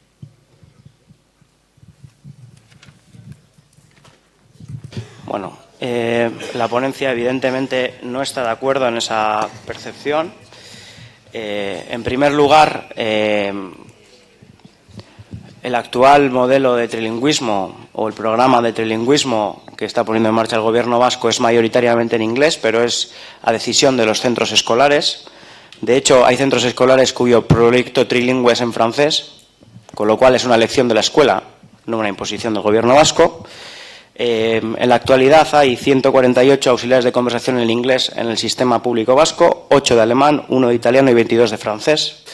Con lo cual, evidentemente, el propio modelo tiene cauces para también aprender otro tipo de idiomas, siempre y cuando los centros, dentro de su proyecto lingüístico, lo recojan. Es evidente la potencialidad en un modelo, en un sistema global como el que vivimos del inglés. Yo creo que lo ha recogido muy bien el enmendante. Hay un alto porcentaje de textos en inglés e incluso la propia Internet, que en muchas ocasiones es una importante fuente de comunicación, el 54% de los textos están en inglés. Existe, por tanto, un idioma que yo creo que ha llegado a ser un idioma, una lengua franca, que a mí particularmente me ha servido, de la misma forma que el imperialismo, para imponer sus ideas. A mí me ha servido para ir a los foros sociales europeos a montar campañas contra la OTAN. Nos ha servido a los distintos trabajadores y trabajadores de los distintos países para poder leer el manifiesto comunista, cuando no hablábamos alemán, que era la lengua original. Y, al final, bueno, es una lengua tan imperialista como lo ha podido ser el francés en África o el español en América Latina, y no por eso está negando la persona que enmienda que se pueda estudiar francés o castellano en las escuelas. Con lo cual, no es tanto la lengua en sí, sino el uso que hacemos de ella.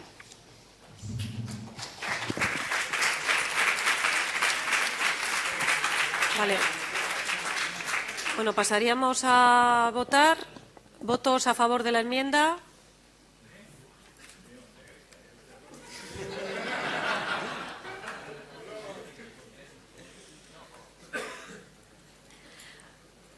¿Votos a favor del texto?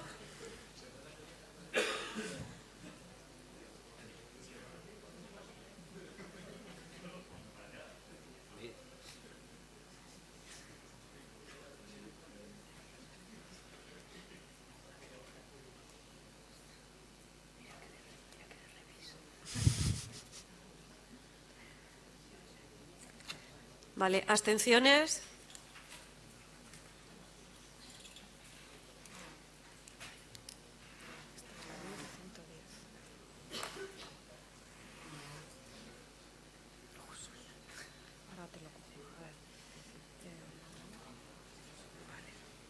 Seguimos. La número 111 está asumida, la 112 también, la 113 está asumida, ¿no? Vale, pues, a ver, la enmienda número 113 de Bilbao, ¿quién la defiende?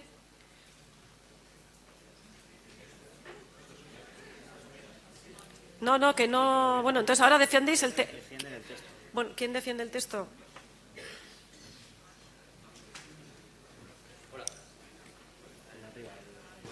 Hola, sí.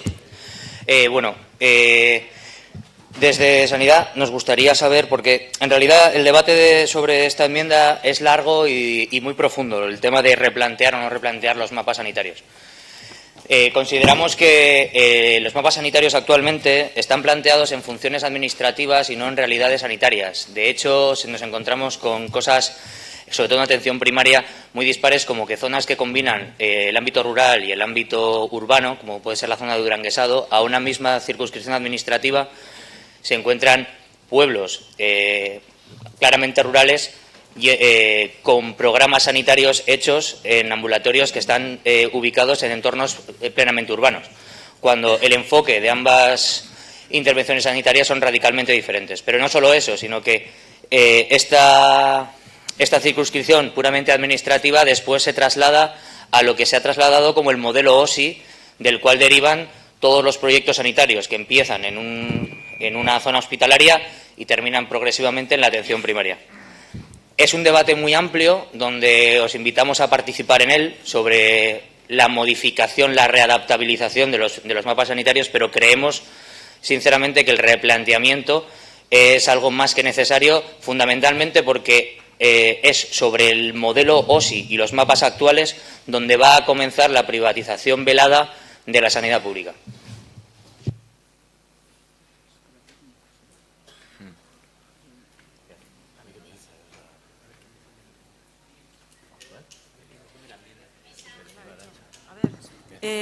¿Quién defiende la enmienda?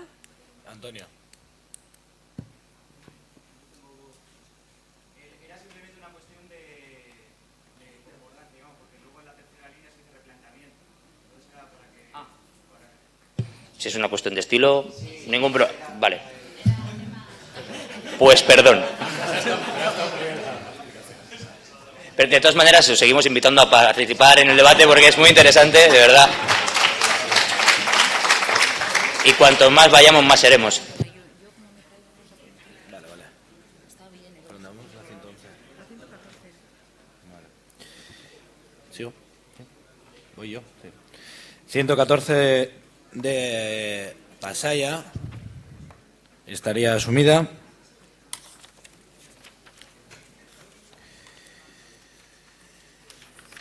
En la 115 de Gasteiz hay una propuesta de transacción que, si no me equivoco, la tiene Arantxa, ¿no? ¿También tú?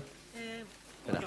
Sí, hemos estado hablando de llegar a una transacción con esta enmienda y el compañero tiene el texto de la transacción. Bueno, en primer lugar, asumimos el error por parte del área sanitaria, debido quizá a nuestra juventud y las prisas, porque nos pilló este congreso realmente iniciando, pues quedó fuera el tratamiento de la eutanasia, a pesar de su importancia, con lo cual asumimos el error.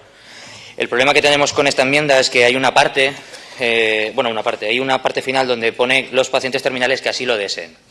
Entonces, creemos que es mucho más completo la propuesta que planteamos, que os paso a leer.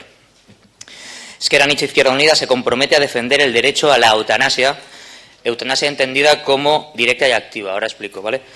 Y a una muerte digna.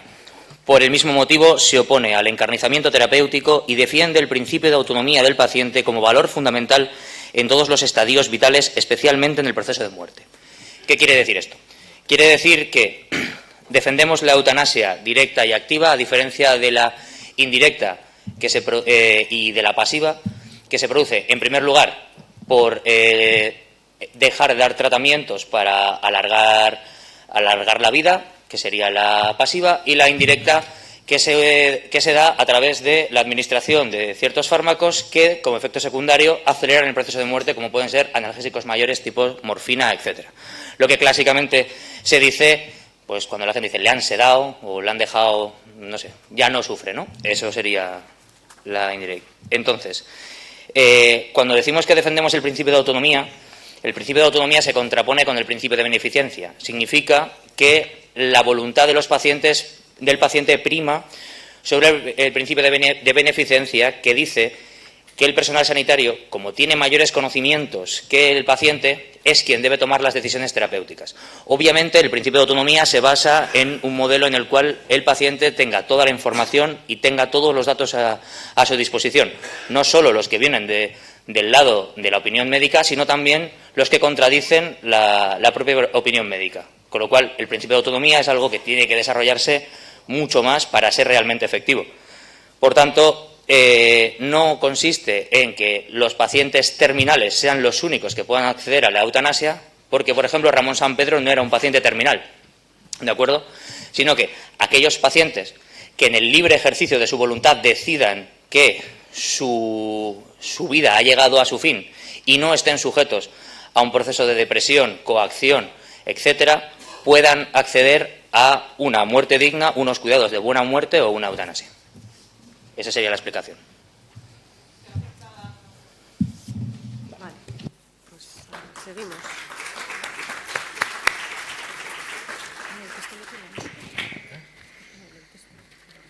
Vale. Asier, no, tranquilo. Que luego pásanos el texto el lunes o... no, sí, pero el mejor... Te leo ya. La enmienda número 116 de Santurchi y Portugalete no está asumida. Ah, vale. Vale, no te estaba entendiendo. Vale, que hay una propuesta de transacción. Estaba yo con otra cosa.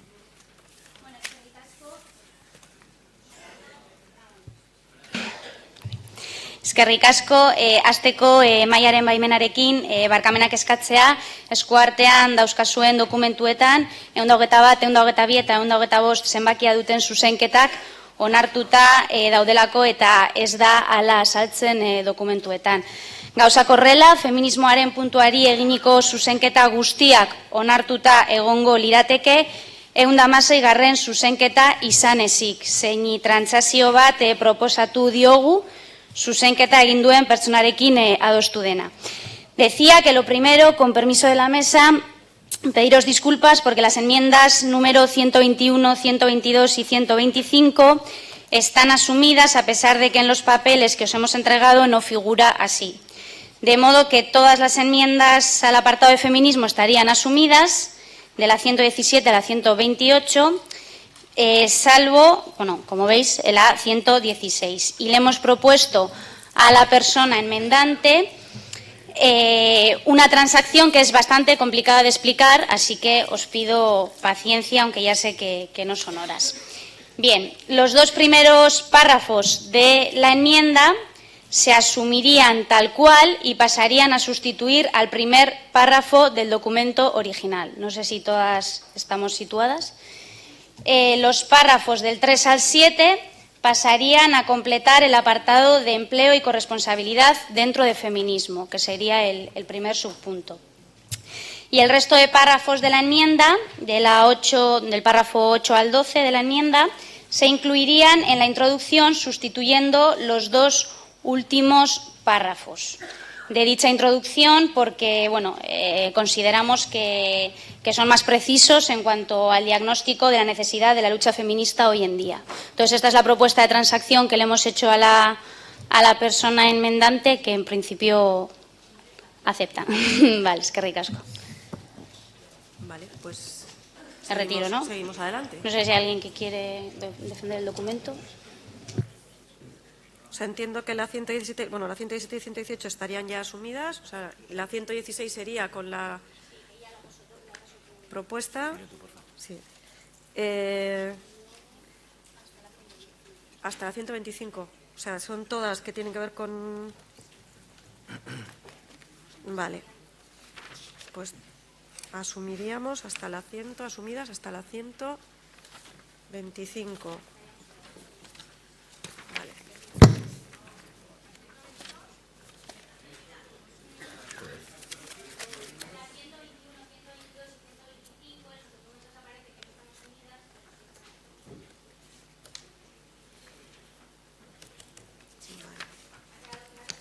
Sí.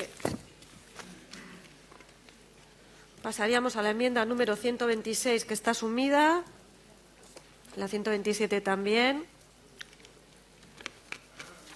La 128 también está asumida.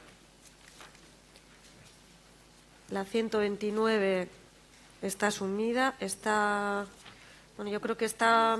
luego viene una enmienda con el tema de medio ambiente que igual, si se explica toda la enmienda, pues ya se incluye la referencia al fracking de la 129. Entonces, la 130, vas a explicarla brevemente, que es muy larga.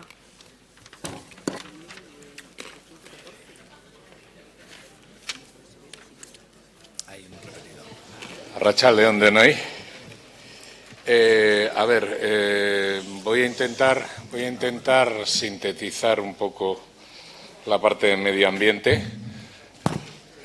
Creo que, como en este atril aparece, es una parte fundamental dentro de la estructura de esta organización. Si os habéis fijado, el cuadro es verde.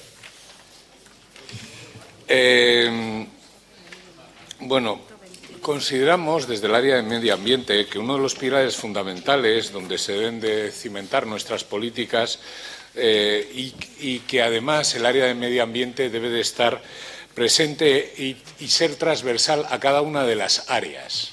Quiere decir que el área de medio ambiente afecta al área de economía, que el área de medio ambiente afecta también en una parte a sanidad, a juventud, que sé que la trabajáis perfectamente, pero tiene que ser obligatoriamente un elemento transversal a todas las áreas de esta organización. Decimos que llegamos tarde, o estamos llegando bastante tarde, en las medidas que se tendrían que haber tomado para que desaparezca el incremento de la temperatura del planeta. Seguimos apostando por la reducción de emisiones de gases de efecto invernadero, la reducción progresiva de residuos, la gestión eficaz de las energías, la gestión alternativa en la movilidad. Y lo que consideramos es que en el nuevo tiempo con el que nos toca lidiar, debemos de tener bastante claro debates como el modelo de consumo, el modelo de producción y también, fundamentalmente, en las políticas de izquierda tenemos que entroncarnos con el respeto a nuestro entorno natural. Nuestras políticas no tienen que ser depredadoras de recursos naturales y se debe de hacer pronto, más pronto que tarde, debates sobre economía circular y de crecimiento, o lo que en algunas ocasiones algunos denominamos el decrecimiento sostenible, porque no se puede decrecer rápidamente, pero sí tiene que haber una opción de decrecimiento sostenible. Fruto de esta reflexión, hacemos una fuerte apuesta por la austeridad y la suficiencia, entendiendo como resultado, no como resultado de los recortes, sino como una búsqueda de una vida sencilla, una vida feliz y un bajo impacto sobre la naturaleza. Es indispensable abordar la cuestión del decrecimiento. Decrecimiento de consumo de recursos naturales, de emisión de residuos, de gases de efecto invernadero, pero lo que sí tenemos que tener muy claro es que tenemos que crecer en la creación y en el refuerzo de los servicios públicos. No todo es decrecimiento, hay cosas en las que tenemos que crecer. Y son cosas fundamentales para nosotros, que son la atención al ser humano. También dentro del apartado tenemos un apartado que denominamos tributos medioambientales. Consideramos que se tiene que hacer un tipo distinto de contabilidad. No todo tiene que ir en base al PIB, sino que, como os aparece en el texto, la fiscalidad verde no tiene por qué la finalidad de la recaudación, sino incentivar cambios profundos en la producción y en la distribución y en el consumo. Ya, por el tiempo, digo. Vale, ¿medio minuto o tenéis todo el documento? Consideramos que las políticas medioambientales tienen que ser una parte fundamental y animo a todos los que estáis en esta asamblea a que forméis parte del área de medio ambiente que se tendrá que crear después de la asamblea o reestructurar después de la asamblea, y muchas gracias. Gracias, Xavi.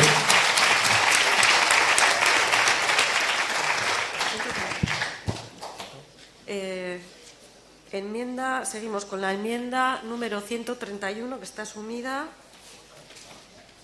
La 132 también. La 133 también. La 134. Hay una propuesta de transacción que... A ver. Se trata de... la propuesta de transacción,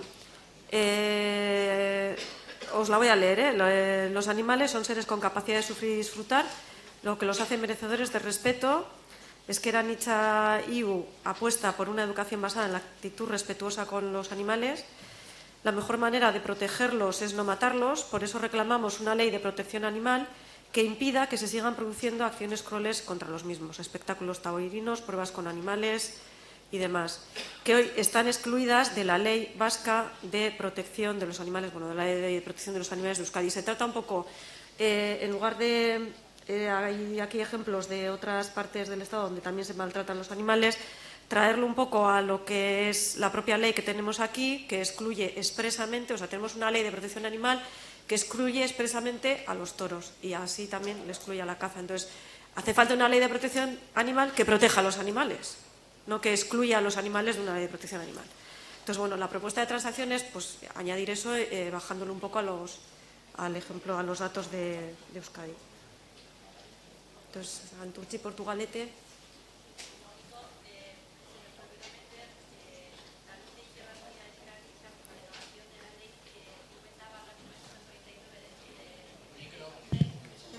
Jurídico de la tenencia de animales potencialmente peligrosos. No te he oído. Digo, PPP. Sí, vale, bueno, pues o sea, se vuelve a hacer otra vez referencia a la ley a la ley vasca de protección de los animales. A los animales peligrosos. Vale, pues se asume la transacción con las dos referencias.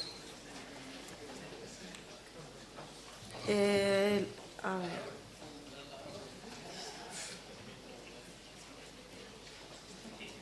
La número 135 está asumida, la 136 también, la 137 también.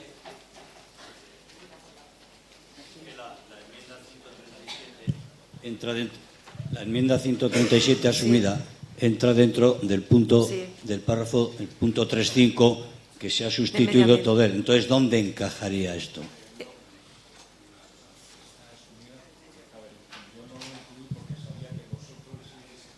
Ya, no, pero bueno, como tu exposición del punto 3.5 es completamente distinto a esto, yo aquí en la enmienda digo después del quinto párrafo, que ese quinto párrafo ahora no existe. Se Bueno, mete y pero ya está, ¿no? sí, se incluiría dentro del apartado de medio Vale, ambiente. sí, bueno, ya más Xavier, ya Vale, nos entenderemos.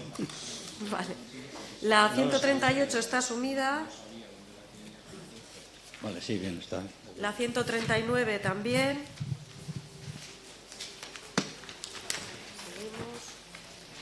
La 140, de la 140 a la 157 hay una propuesta de transacción entre todas ellas. A la 157.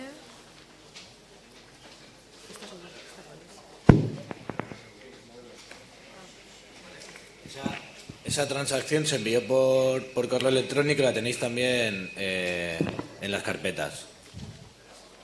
Pero igual merece la pena que se explique, ¿no? ¿Y quién se explica, no? Se va a explicar además porque es una transacción bastante larga que se envió por email, la tenéis en papel, pero yo creo que merece la pena que se explique.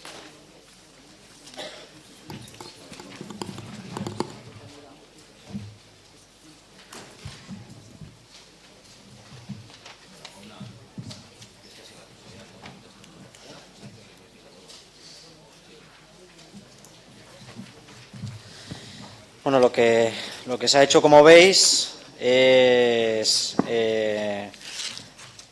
intentar, cogiendo del conjunto de enmiendas que hacían referencia al punto de modelo de Estado, de modelo republicano, y hacer un nuevo texto, porque además, bueno, entendíamos que el sentido de las enmiendas estábamos de acuerdo en general y bueno, y creíamos que el texto original pues no era el mejor de los posibles, y lo que se ha hecho es un texto alternativo intentando recoger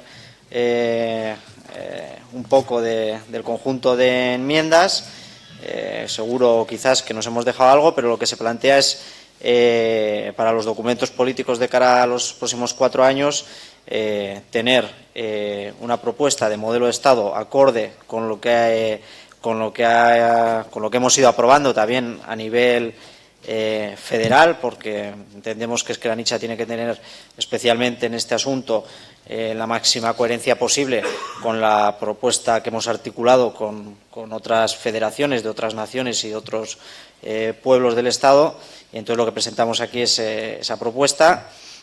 que aúna, por un lado, lo aprobado a nivel federal con las diferentes enmiendas que llegaban, o con lo que hemos considerado más relevante de las enmiendas que llegaban.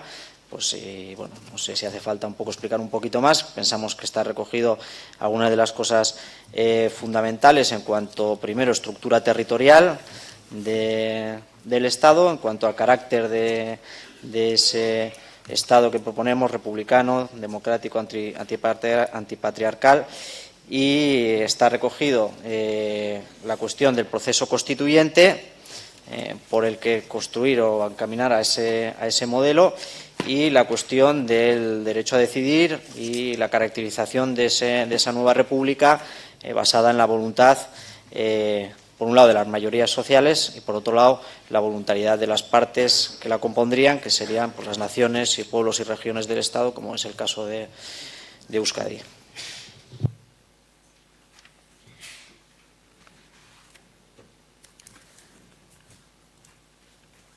Bueno, por lo tanto,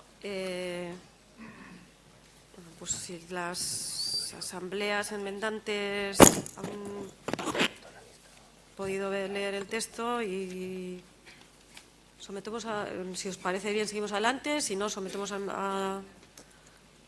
Sí, Ernesto.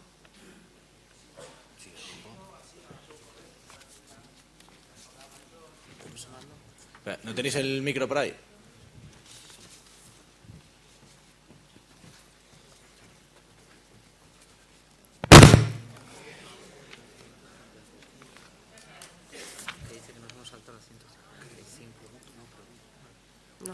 No, porque es un bloque de...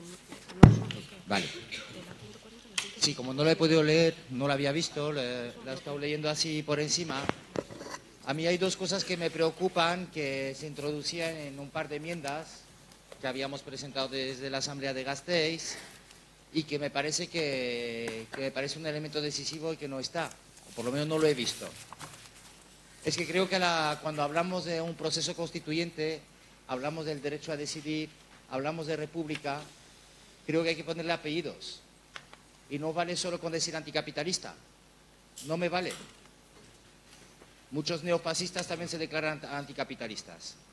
Creo que tenemos que dejar claro, y lo decía antes cuando defendía la enmienda a la totalidad, que hay que vincular las reivindicaciones democráticas y el cambio de Estado, el cambio de modelo de Estado, con el cambio social y la revolución social. Por lo tanto, creo que tiene que aparecer de forma inequívoca que nosotros no solo defendemos una república federal y solidaria, que eso es como no decir nada, sino hay que poner los apellidos y no renunciar a ellos. Hablar de una república federal y socialista que se basa en el reconocimiento de los derechos democráticos nacionales y el derecho a la autodeterminación. He visto que se ha quitado del texto, y eso me parece muy positivo, esa idea de que solo lo aceptaremos de una manera pactada, sino que, bueno, defenderemos ese derecho, el derecho de los pueblos incluso a ser independientes, aunque no sea la vía que nosotros defendamos. Es decir, porque es un problema político de primer orden. ¿Qué ocurre si Cataluña se lanza a un proceso de autodeterminación sin pactar con el Estado? ¿Defenderemos la represión del Estado frente a los catalanes o les defenderemos? Yo lo tengo claro, de qué lado de la barricada voy a estar. Defenderé a los catalanes a ser independientes, aunque ideológicamente lucharé contra la independencia.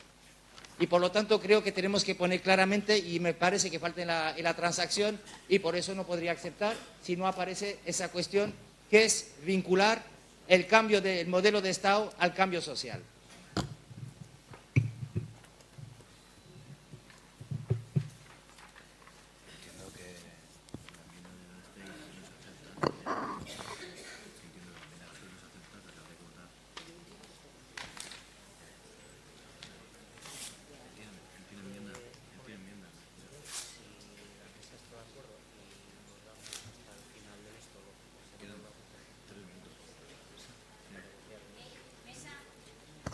Sí, ¿qué pasa? ¿Otra intervención? Un segundo.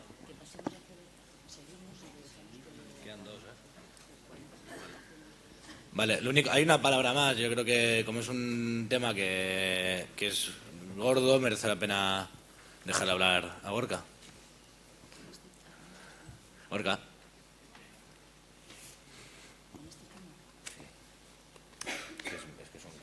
Simplemente comentar, bueno, que considerábamos que es necesario que aparezca, estando en general de acuerdo con el espíritu general del texto, una mención expresa, como hace el documento, el primer documento, el documento original, al tema de la consulta democrática y que entre un poquito más a concretar y a defender de manera explícita ese mecanismo. Que se explicite, vamos.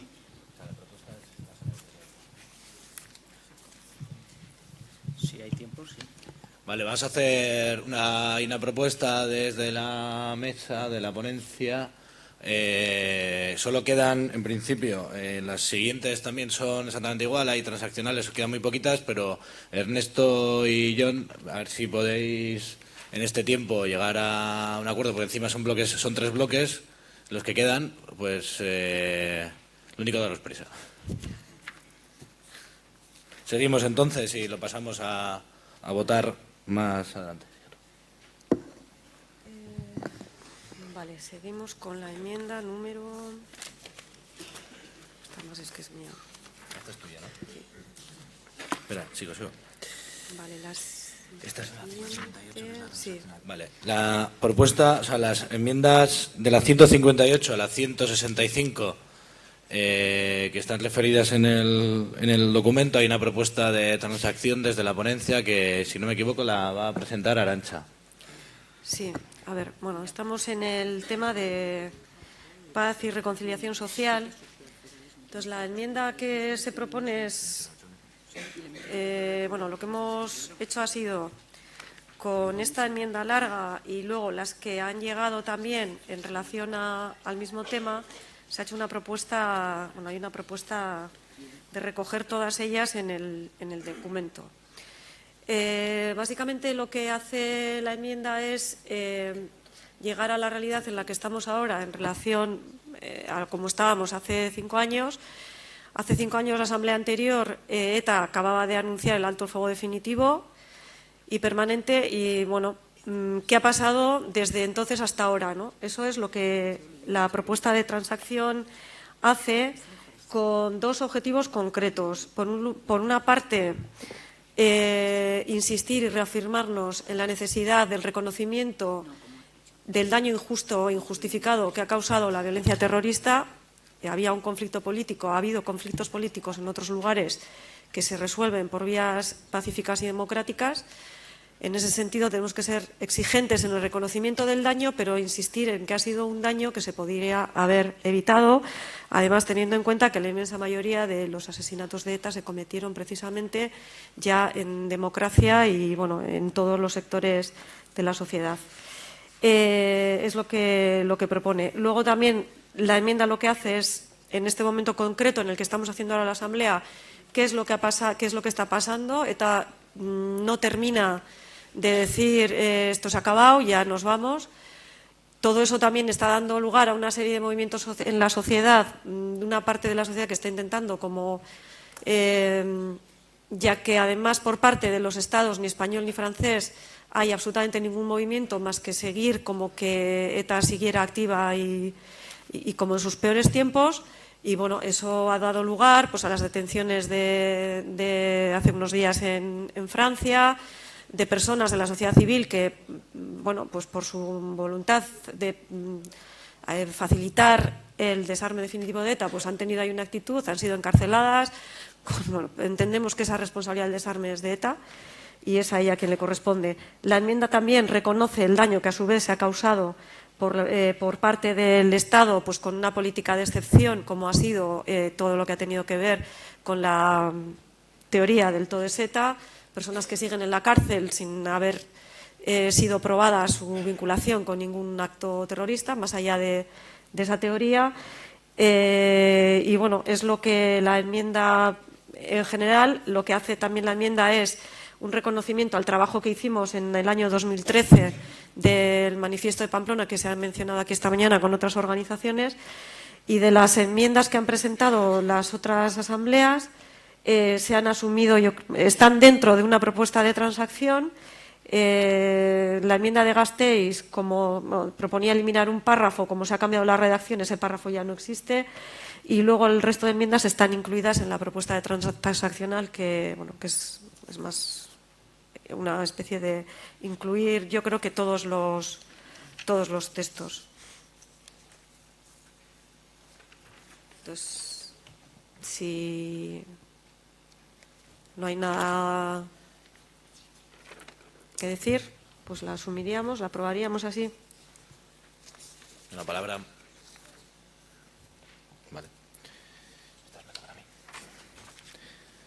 Vale, en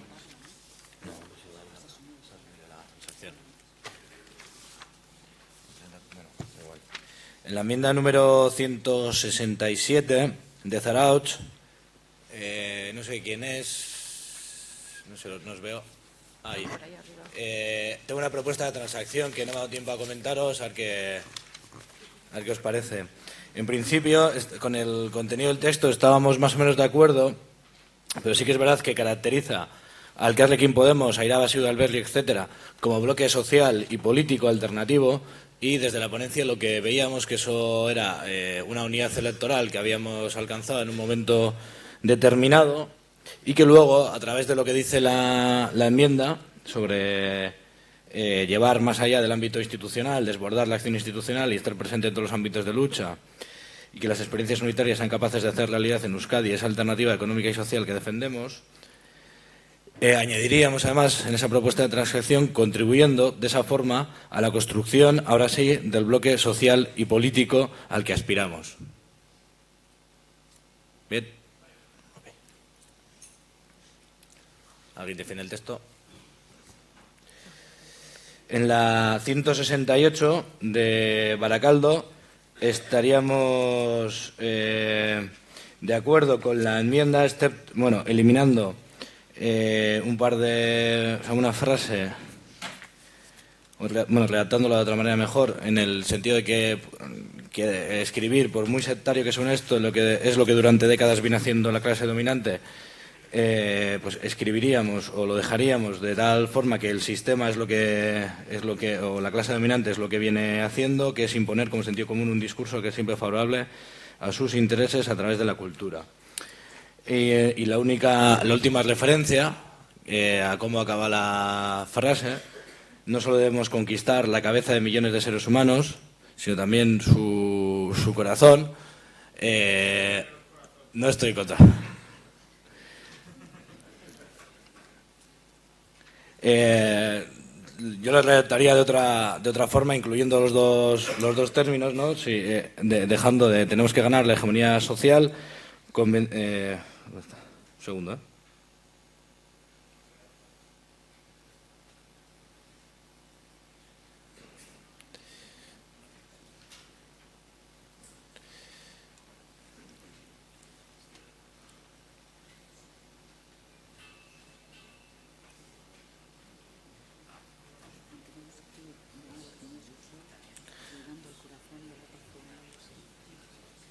Vale.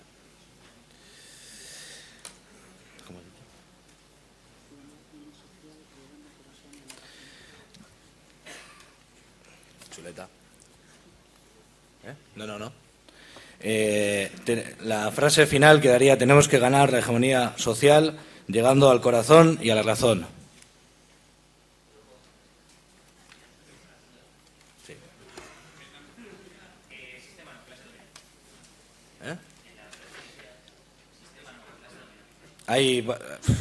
Hay varias, o sea, se intercala sistema y clase dominante. ¿En qué frase inicial?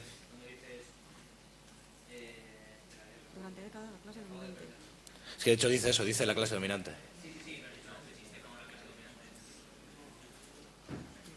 Ah, vale, la transaccional que he hecho yo. ¿Tú qué opinas? Vale, pues venga. No me pongas terminología, no. En el texto. Bueno, quedaría la clase dominante y las dos frases que hemos mencionado. Si no hay ninguna defensa más del texto, La enmienda número 169 de la Asamblea de Bilbao.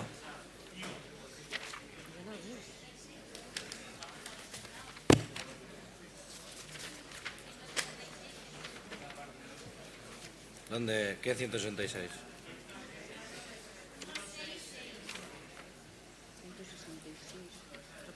Joder, ¿ahora os dais cuenta?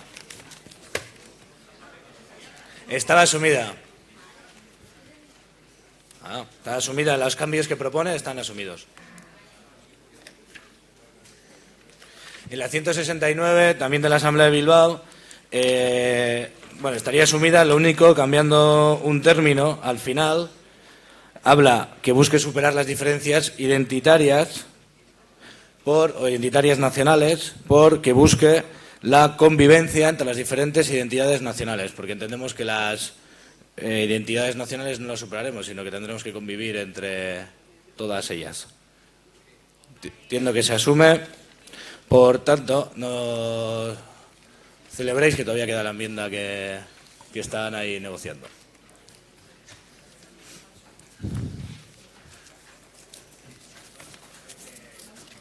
Espera un segundo.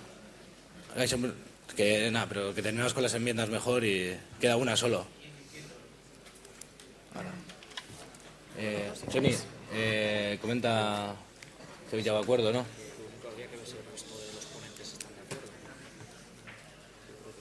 Bueno, va a ir Arantxa comentando el resultado de las votaciones Sí, que de las que hemos tenido. Me parece que antes nos hemos quedado en las 69, ¿no? Creo. O sea, enmienda número 73. Votos a favor de la enmienda 20. Del texto 63. Abstenciones 13. Enmienda número 76. Votos a favor de la enmienda 18. Del texto 56. Abstenciones 11. Enmienda número 79. Votos a favor de la enmienda 12. Del texto 54. Abstenciones 18. Enmienda número 93. Votos a favor de la enmienda 7. A favor del texto 78. Y 7 abstenciones. Y la enmienda número 110. Votos a favor de la enmienda 4. Del texto 81. Y 4 abstenciones. Vale, ahora John va a explicar el acuerdo que han llegado, ¿no? Sí.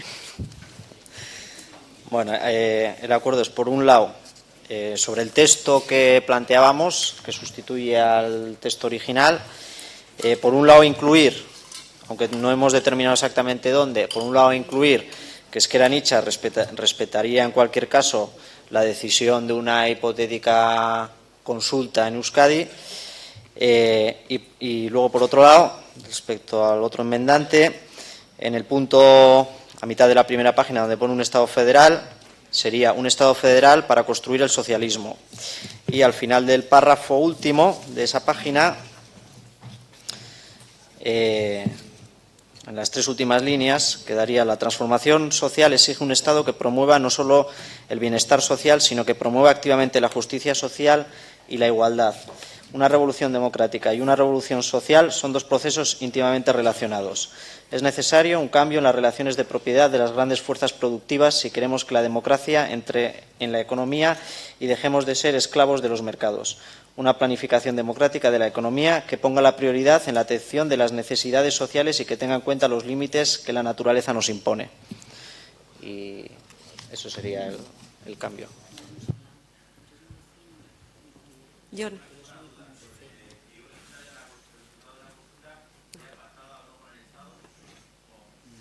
No iba, o sea, lo que hemos hablado es no definir qué tipo de consulta. Sí. Que no hemos decidido no definir, sino simplemente decir que respetaríamos una decisión democrática de la ciudadanía o del pueblo, o como lo queráis llamar, porque si no vamos a empezar a discutir también del término. Pero que no vamos a definir si sería una consulta pactada o no pactada. O sea, nosotros no vamos a, en el texto no proponemos hablar de de qué tipo de consulta ni nada, simplemente porque uno de los enmendantes quería que se recogiese que siempre respetaremos una decisión democrática.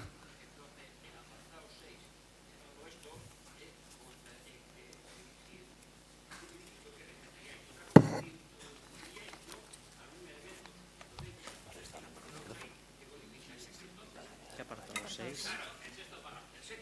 El sexto párrafo, perdona, ¿de cuál documento?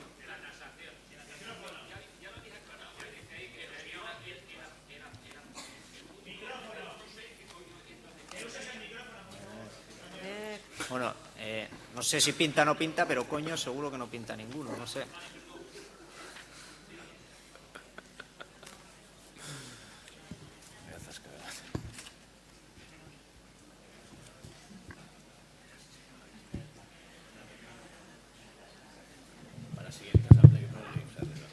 Vale. Lo que queríamos saber o explicar es que una negociación multilateral, como dice el texto, entraría en contradicción con una decisión unilateral por parte de una de las partes. Más que nada es eso, o sea, o a uno u otro. Lo que no podemos hacer es entrar en contradicción dentro del mismo texto.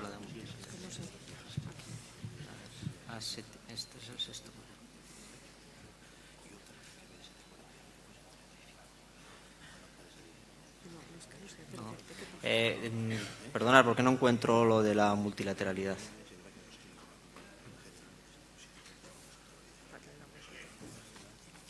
Está en la primera página. En la primera página. Después, el segundo párrafo, después del apartado un Estado federal.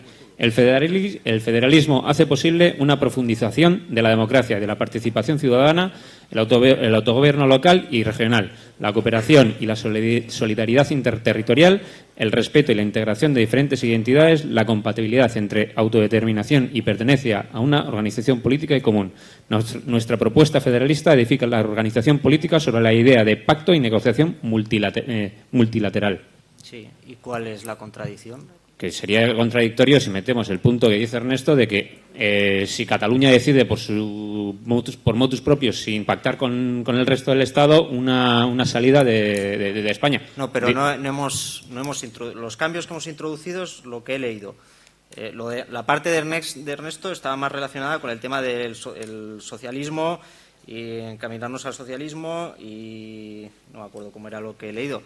La parte del referéndum, que es la que proponían Gorka, lo único que hemos dicho de recoger es que en caso de que hubiera un referéndum respetaríamos la decisión, lo cual yo entiendo que no es contradictorio con lo que viene en el texto, que es nuestra propuesta federalista edifica la organización política sobre la idea del pacto y negociación multilateral.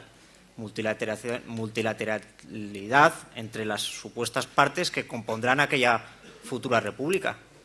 No hay contradicción en que una de esas partes pueda decidir. Sí, de hecho, el texto entero lo que dice es que esas partes podrán decidir si quieren formar parte de ese Estado plurinacional. Entonces, ¿se votaría transaccional y texto en todo caso? Sí, un momento. Decir, dice, si hay pacto, ¿entraríamos nosotros a pactar ese pacto de autodeterminación? Entonces es lo que yo digo. Entonces, este punto 6, ¿para qué lo tenemos aquí? Si entraríamos nosotros a negociar el pacto, eso es lo que no queda claro. Entonces, el punto 6, puede decir, oye, no lo cargamos. ¿No lo cargamos? Si no entiendo bien o no estoy de acuerdo. Sí, sí. No sé. Vamos a ver, si nosotros entraríamos en la negociación del pacto, nosotros estamos diciendo por un modelo federalista. No estamos intentando, suponer, negociar la autodeterminación ni nada. Si viene, viene, lo respetamos. Pero vamos a estar en ese pacto. No, estamos proponiendo un modelo federal que va a surgir. No. Pactos, Si se diera el caso, íbamos a estar en ese pacto. ¿Pero cuál pacto? De la autodeterminación, pactándola, vamos a suponer, entre todos los consensos políticos. Estaríamos, pues, entonces, el punto 6, aquí, no sé qué es lo que pinta. No, es que que no entiendo, vamos. A ver, no sé, si compañeros, si lo que... A ver, yo igual vamos a aclarar los términos. ¿Tú quieres decir que si en un momento determinado hay un referéndum que lo que propone es la independencia, vamos a estar ahí? Es por aclarar lo que estamos diciendo. No. A ver, yo creo que lo que estamos diciendo... A ver, creo que lo que el texto dice es... Creo que lo que el texto propone es una negociación multilateral. Vale, en esa negociación multilateral está clarísimo que Ezker Anitza Izquierda Unida tiene una propuesta federal, no independentista. Pero de cualquier manera será algo que habrá que llevar, o sea, si se da ese momento y llega ese momento de llevarlo a las urnas, Ezker Anitza tendrá su modelo y tendrá su propuesta. Pero será la sociedad la que decida en las urnas cuál es el modelo. Claro, entonces eso no es incompatible con lo que se ha metido luego, que es decir, que se respetará la decisión de lo que pueda salir en una consulta. Creo que no es incompatible. O sea, al contrario, nosotros tenemos nuestro propio modelo, que será el que defendamos si en un momento determinado hay un proceso que lleve ahí se da ese proceso. Pero lo que decimos es que una vez se dé ese resultado, pues nosotros decimos que asumiremos lo que diga la mayoría. Vale. Entiendo, yo creo ¿no? que queda ya claro.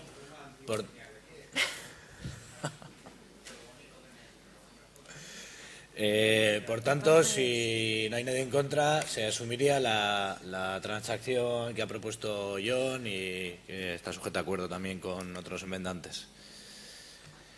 Por tanto, ahora sí, hemos terminado el debate de documento político y de estatutos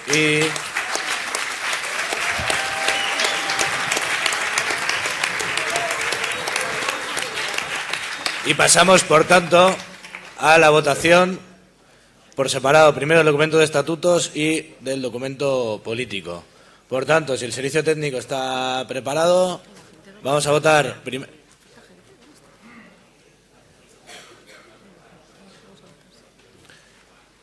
Vamos a votar primero los estatutos. Votos a favor del documento de estatutos.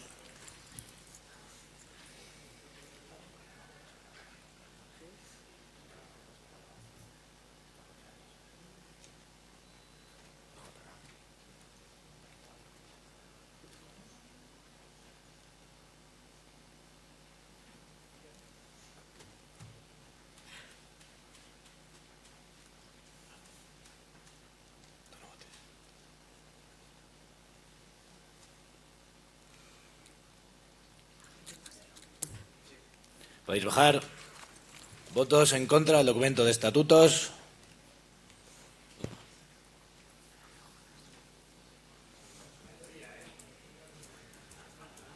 Ahí. Podéis bajar.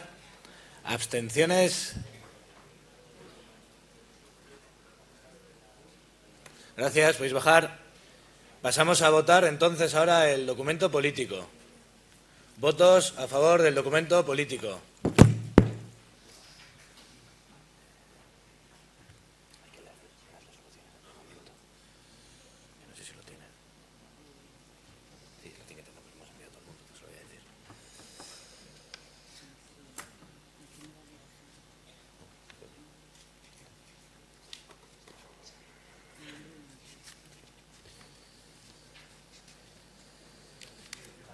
Podéis bajar. Votos en contra del documento político. Abstenciones.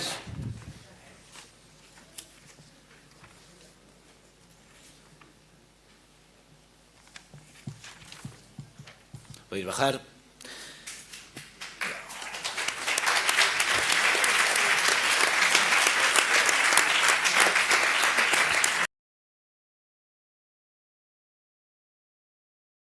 Están recontando. Primero vamos a dar la palabra ahora a Ernesto Alba, responsable de Acción Política de Izquierda Unida Federal.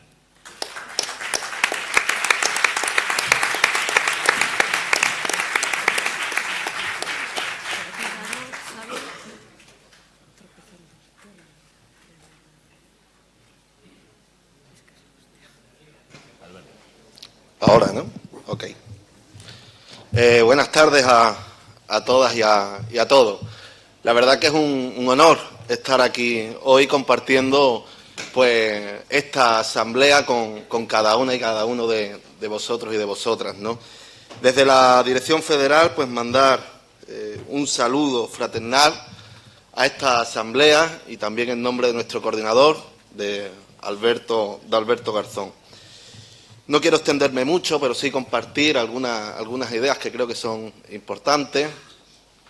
Y yo creo sobre todo por el ambiente en el que estamos, ¿no? En esta asamblea, ¿no? Y los objetivos y las funciones que tienen este tipo de espacios, ¿no? Para cada uno de nosotras y de nosotros. Importante esta asamblea de Izquierda Anitza en el sentido de tal y como habéis aprobado en vuestro balance de gestión hoy a primera hora, estos espacios de rendición de cuentas, hay que ser conscientes del esfuerzo, del trabajo que habéis desarrollado en todos estos años, afrontando pues momentos muy difíciles y muy complicados. Y la verdad que es de valorar, ¿no? Desde el año 2012 veníais de una situación muy compleja y hoy estáis aquí con más de 100 delegados y ante todo con algo que creemos y valoramos desde la dirección, que es algo importante, que todo este esfuerzo se ha materializado tal y como habéis aprobado esta mañana el balance de gestión, en una recuperación de la izquierda en Euskadi, anticapitalista, feminista, ecologista y republicana. Desde la dirección os damos todas las felicitaciones porque habéis hecho un gran trabajo. Avances importantes, compañeros y compañeras, de agradecer y de valorar desde la Dirección Federal en vuestras posiciones. En todo este tiempo habéis sido capaces, desde el 2012, de haber interiorizado todas vuestras fuerzas en la sociedad civil y, por otro lado, en las instituciones. Yo fui testigo de las elecciones autonómicas al Parlamento Vasco, estuve aquí aquel día, y ver a John, ver también a Íñigo entrar como parlamentario, pues un orgullo del que tenemos que estar todo el mundo contentos y contentas, porque nos sitúan bien, sobre todo para los nuevos objetivos que nos hemos marcado y para esa construcción que la gente de izquierda tenemos que tener clara en un momento como el actual, de la construcción de un bloque político-social, o llamémosle también, como no, bloque histórico para el momento actual. Porque entendemos que ante las situaciones, las condiciones objetivas y subjetivas que se están dando, tenemos que entender, y yo lo digo de esta manera, desde el optimismo de que es nuestro momento, compañeros y compañeras, de que es nuestro momento. En el balance de gestión vais refiriéndose en cada momento a cómo desde el año 2012 habéis estado en cada una de las luchas más importantes que se han venido dando en todo el Estado. Huelgas generales, la defensa de los servicios públicos. Hay que recordar cómo aquella crisis económica del 2008 se materializa en una crisis política en el año 2010. Hay que recordar aquel mayo cuando el señor Zapatero vende toda la soberanía a las agentes internacionales, conocido como la Troika. Hay que recordar la huelga de funcionarios, los recortes, como he dicho antes, los servicios públicos, las huelgas generales en las que estuvisteis y en las que formasteis parte luchando en aquellos momentos tan cruciales para el movimiento obrero. El artículo 135, la ley de bases de régimen local y, como no, la ley Mordaza.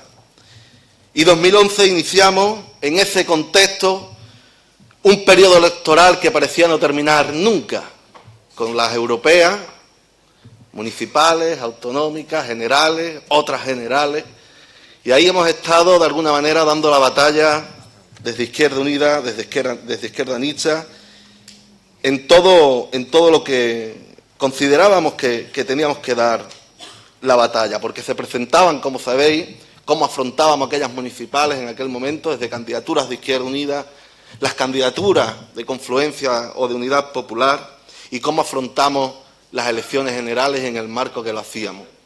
En todo ese contexto parece que teníamos como un mare magnum en la organización y afrontamos la 11ª Asamblea, una asamblea que enfrentábamos dentro de una crisis de régimen.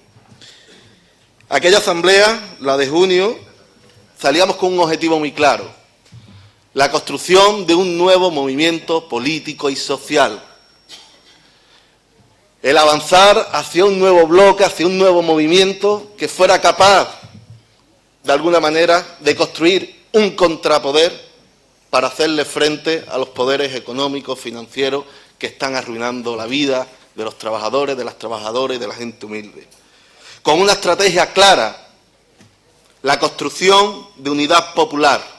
La construcción de unidad popular como contrapoder y que sea capaz de hacernos avanzar hacia la ruptura democrática en este momento. Y cuando definíamos en la 11ª Asamblea la cuestión de la unidad popular, lo hacíamos además, como lo hemos hecho siempre desde la izquierda, desde la convicción política, desde el sentido clásico de la unidad. No la unidad desde el punto de vista electoral, sino la unidad popular como estrategia. Y en ese sentido hemos partido de una cuestión fundamental. Entendíamos en los análisis, en los diagnósticos de los errores que habíamos cometido, que la institución no podía ser el fin de esta organización. Que uno de los errores que habíamos cometido era que el encerrarnos dentro de ella nos había llevado a ciertas situaciones. Sino que la institución es fundamental para nosotras y para nosotros, pero no como un fin, sino como un medio y un proceso más dentro de lo que significa la acumulación de fuerzas. Y en la 11ª Asamblea determinábamos que dentro de ese espacio la brújula tenía que mirar ahora, en este momento, al conflicto social. El conflicto social como eje fundamental de nuestra organización, para desde ahí intentar hacer ver las contradicciones o que resurjan hacia el exterior, hacia la atmósfera, las verdaderas contradicciones capital-trabajo. Decíamos un nuevo movimiento político-social con el conflicto como eje, con la construcción de unidad popular como estrategia y con algo importante: la capacidad que tenemos que tener de la construcción de agendas y de estrategias compartidas. Porque decíamos que ese movimiento político-social, y aquí lo he escuchado yo hoy, la importancia de la participación y de la construcción desde abajo, construyendo poder real, nuevas instituciones de poder popular que se vayan construyendo. Y hemos conocido a lo largo de estos años de crisis ciertos dispositivos de esas características, desde las redes de solidaridad popular, desde la plataforma afectadas por la hipoteca, desde un conflicto concreto, desde ser capaces de politizar el dolor de la gente, crear poder desde abajo.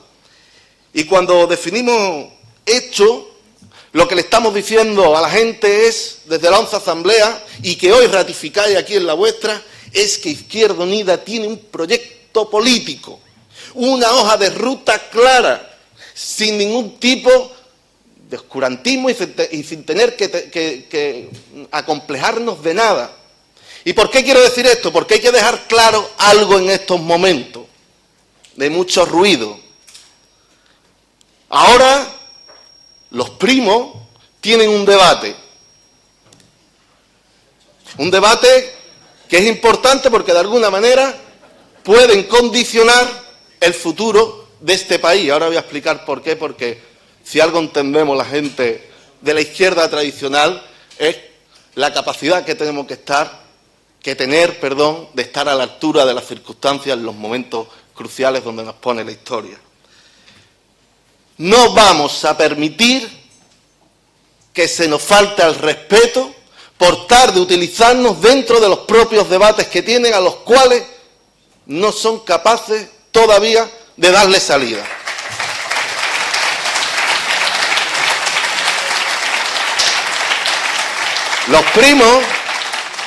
Los primos tienen un debate fundamental que nosotros hemos superado y que se tienen que aclarar. ¿Por qué? Porque nuestra hoja de ruta está clara. Lo hemos dicho: nuevo movimiento político-social, avanzando hacia la ruptura democrática en nuestro país. Ruptura. Y ahí está el medio del debate que se está dando en nuestro país actualmente. la reforma o la ruptura. Y ese es el debate verdadero, más allá de la escolástica, que tendrán que superar algunos o algunas y no intentar meternos a nosotros con que si fusiones sí o fusiones no. ¿En qué asamblea se ha determinado la fusión de Izquierda Unida? En ninguna, en ninguna. Un Estado en el que, tras el 26J, sufrimos una crisis de gobernabilidad, como hemos visto. Había 3 escenarios. En el mes de junio había 3 escenarios claros tras el arco parlamentario que se había constituido. Un continuismo que lo marcaba Mariano Rajoy con los sectores empresariales más casposos y rancios del franquismo. Había otra opción reformista que estaba marcada por Ciudadanos, por el Partido Socialista y apoyado por el Borbón Felipe VI, porque una vez caída la corona, el padre tenía que de alguna manera limpiarse la cara. Y en teoría, al menos por parte nuestra, había una organización que optaba por la ruptura. Eso era el mes de agosto. Y llegamos al mes de septiembre y todo aquello implosionó. Un Estado cuya élite económica y política no era capaz de ponerse de acuerdo. No eran capaces, los intereses estaban enfrentados. La arquitectura clara del 78 no era capaz de dar soluciones a los problemas que se estaban dando, que se nos estaban dando en ese momento. Unos momentos cuyo sistema político se había dinamitado. Desde el 78, uno de los pilares fundamentales para mantener el régimen era el bipartidismo, y dentro del bipartidismo la pieza fundamental era el Partido Socialista. Y han sido capaces de pegarse un tiro en el pie, de intentar salir de esa crisis de gobernabilidad con un debate farso, porque las verdaderas contradicciones las va a tener el Partido Socialista a partir de ahora, y ahí está el meollo de la cuestión, de lo que viene ahora. Un IBEX 35 y sectores económicos y políticos que no eran capaces de dar respuestas ni a ellos mismos, y eso es lo que estaba ocurriendo en Ferraz aquel día cuando tienen que dar golpe de Estado para quitar a un tío de derecha que es Pedro Sánchez, ¿no?, que parecía que era el mayor revolucionario que se había subido a la tribuna del Partido Socialista en los últimos años.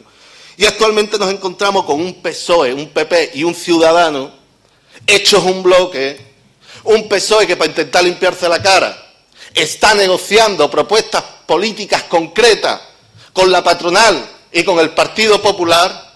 Fíjense en el salario mínimo interprofesional, que lo pactaron sin preguntarle, ojo, a los sindicatos, por un lado, o el bono social de la pobreza energética, que cuando estaba saliendo la gente a la calle el día antes, habían pactado el propio bono social con el propio Partido Popular.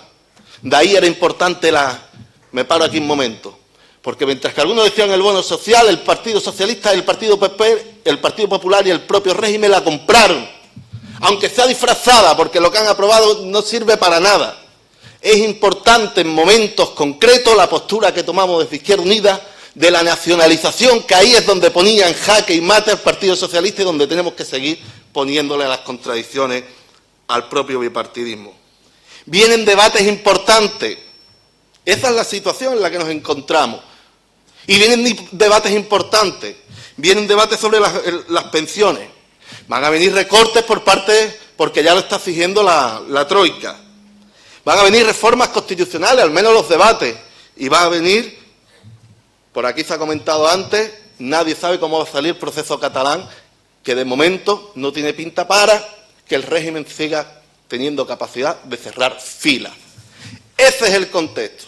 Y si en ese contexto no tenemos claro que se dan las situaciones, las condiciones para la ruptura, entonces es que tenemos un problema. Nosotros lo tenemos claro y por eso quiero decir que en estas condiciones, que algunos se dediquen a abrir el debate y a cerrarlo muy pronto, porque la necesidad, y nosotros lo tenemos claro y ponemos todos nuestros esfuerzos, de un bloque histórico en estos momentos, nos abren la oportunidad de hacer al régimen que caiga en el tiempo que menos creemos, porque las condiciones se están materializando. Otra cosa es que ciertos debates no los resuelvan otra gente y opten, esperemos que no, por las reformas y antes del 2017 el ciclo político y la crisis de régimen se haya cerrado. No va a ser por nuestra posición política, y por eso dijo, ojo, que Izquierda Unida, respeto, mucho respeto. Y en ese contexto decimos algo claramente. Desde Izquierda Unida hemos planteado en la Dirección Federal dos elementos importantes. Un plan estratégico. Hemos sido capaces de elaborar en un plan estratégico los acuerdos emanados de la 11ª Asamblea. Nos hemos propuesto que todo lo acordado, todo lo que esté por escrito se lleve a cabo. Y eso lo tenemos muy claro desde la Dirección Federal en estos momentos.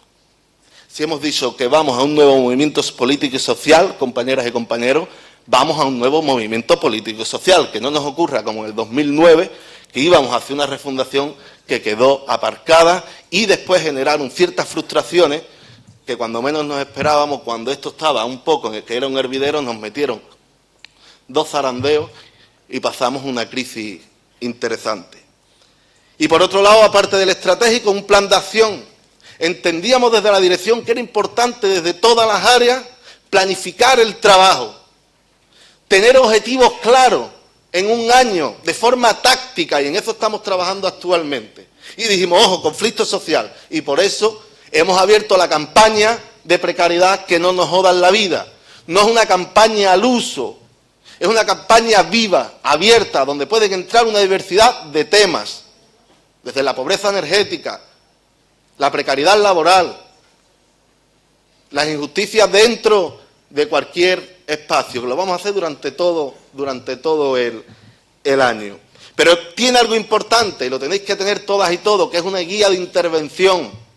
Es importante que nos dotemos de herramientas. Si decimos que en los barrios tenemos que ser referencias y referentes, no podemos quedarnos en las sedes hablando única y exclusivamente de los puntos de los plenos, en las asambleas terrenales. Tenemos que dotarnos de herramientas, y para eso la guía de precariedad que hemos mandado, para tener verdaderamente una herramienta de intervención en la realidad concreta en nuestros propios barrios. No me quiero extender mucho más, simplemente deciros o recalcar esa idea de ese momento de oportunidad en el que estamos, donde, como he dicho antes, he intentado explicar, el régimen no tiene capacidad de cerrarse todavía, necesita un bloque todavía que se llama Unidos Podemos, en el que nos encontramos, que representa un 25% del voto, que no lo está permitiendo y esperemos que no lo permita. Y ahí se nos abren muchos escenarios en el 2017. Sé que hemos vivido de forma muy intensa los años de crisis, de movilizaciones, los procesos electorales, pero os puedo decir que los años que vienen pueden ser apasionantes. Esto, como diría Cicé, ¿no?, de los maoístas, bienvenido a tiempos interesantes, momentos de convulsión política. Se van a dar y tenemos que estar de alguna manera preparados. Toca, compañeras y compañeros, toca cavar trincheras, toca organizar a la sociedad civil, toca organizar a nuestra clase, a nuestra gente, a los que decimos defender, porque si somos capaces de estar defendiéndole y estar con ellos, alcanzaremos algo muy importante donde la gente se ve reflejada en nuestra organización, que es la coherencia política. La gente no nos puede ver fuera de ella, nos tienen que ver dentro, con ella, en los tajos, en los barrios, con sus problemas, sintiéndolo. Y en ese momento es un momento ahora mismo para la construcción de esa unidad de la que hablaba al principio, que hemos aprobado en la 11ª Asamblea, de la unidad popular como estrategia política y como la construcción de contrapoder desde abajo, desde donde siempre hemos estado, desde donde sabemos que nos situamos y nos posicionamos mejor que nadie. Sin más, deciros que ante los momentos que vienen, compañeras y compañeros, de verdad hay mucho ruido mediático. Cuando una fuerza como la nuestra opta por la ruptura, que algunos dicen,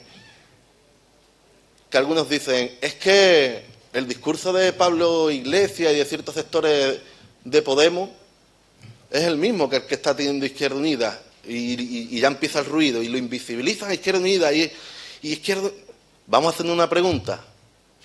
No nos dijimos durante el 26J, en la campaña y después de la campaña, que uno de los objetivos fundamentales que teníamos que tener era ir hegemonizando con nuestro discurso ese espacio. Pues eso es lo que estamos intentando construir. Y por eso hay posiciones claras de Podemos que se están, de alguna manera, viniendo, porque estamos con el trabajo, con el diálogo, con la pedagogía, poco a poco, hegemonizando ciertos espacios hacia lo que siempre hemos creído y lo que siempre hemos defendido. Sin más, compañeras y compañeros, os voy a leer una frase de León Felipe que creo que recoge muy bien el momento y el sentir histórico en el que nos encontramos. Voy con las riendas tensas y refrenando el vuelo, porque no es lo que importa llegar solo ni pronto, sino llegar con todas y todos y a tiempo. Compañeras y compañeros, inteligencia y audacia y mucha fuerza, mucha unidad y todos los ánimos del mundo, porque estáis haciendo un trabajo excelente. Lo que se ve aquí hoy en esta organización en Euskadi es para sentirse, después de los años que habéis pasado, orgullosos y orgullosas, y así nos sentimos la Dirección Federal. Salud y República, compañeras y compañeros.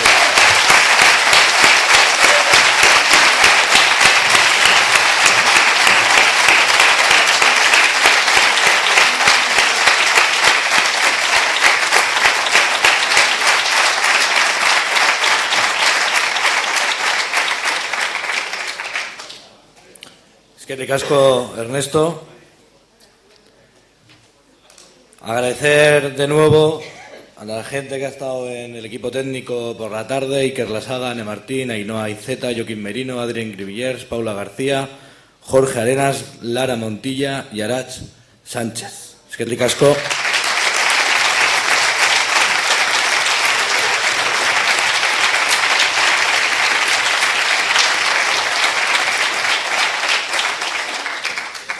Siguiendo con el horario de la Asamblea y sorprendentemente con media hora de adelanto, sí que sirve de precedente, vamos a pasar a las dos últimas cosas que nos quedan, que son las resoluciones y las listas. Y vamos a empezar por el trabajo de la Comisión de Resoluciones, así que invito a subir a la Comisión de Resoluciones a que nos informe y nos cuente las resoluciones presentadas, etcétera.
Y antes de que nos comenten las resoluciones, y no se me iba a olvidar, pero lo tenía aquí y lo quería hacer ahora, agradecer también especialmente a alguien que no hemos mencionado en el día de hoy, espero que no se me olvide nadie, sino que ellos mismos lo mencionen, que es a nuestra Cobasulo, que como sabéis es nuestra COA, que es nuestra gente de redes, que son Aritz, que son Álvaro, Irache, Adrián y al menos Sandra. Si hay alguien más que se levante, que se nombre.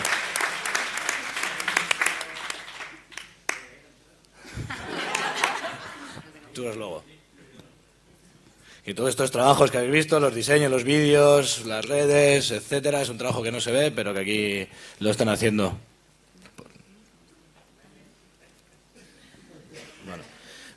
El documento político ha tenido 92 votos a favor, 8 abstenciones y 0 votos en contra. Y el documento de estatutos, 93 votos a favor, 6 en contra y 2 abstenciones. Y ahora sí, comisión de resoluciones.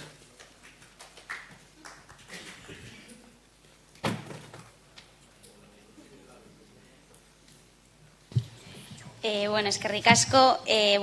Amaia, Xavi y yo, al cierre, en la hora de cierre para recibir resoluciones, habíamos recibido 11 resoluciones, entre las cuales una, ya hemos hablado con la persona proponente, considerábamos que no era una resolución, sino una enmienda a los documentos. Se trataba de una resolución que concretamente cambiaría el sentido de uno de los puntos del documento político que acabamos de aprobar, y además Íñigo ha hablado de con cuántos votos se ha aprobado. De hecho, hablaba de adición al apartado 3.1, ámbito económico y social del documento político, con lo cual, como sabéis, las normas explican que si una de las resoluciones va a cambiar el contenido del documento político que acabamos de aprobar, pues no se puede contemplar como resolución. Entonces, esa resolución ya hemos hablado con la persona proponente y lo ha entendido. El resto, las 10 resoluciones que quedan, pues bueno, vamos a intentar de la forma más ágil posible, entre las 3 leer la resolución y luego daremos oportunidad a las personas proponentes si quieren explicar algo para completar el texto. Os pedimos paciencia porque algunas están en papel pero otras no, entonces pues leerlo en el móvil no es muy sencillo. Entonces, bueno, igual empiezas tú con Euskadi Berria. Vale. Venga, dale. A ver, la primera resolución se titula Euskadi Barri bat eraikitzeko deialdia, llamamiento para la construcción de la Euskadi que queremos. La crisis está golpeando duramente a nuestras familias trabajadoras y nos ha expulsado al paro, a la precariedad y a la pobreza, o peor aún, a todos estos juntos. Cuando un 17,6% de la población de Euskadi vive en situación de precariedad económica y más de 100.000 personas sufren pobreza severa, la situación es, sin duda, de emergencia social.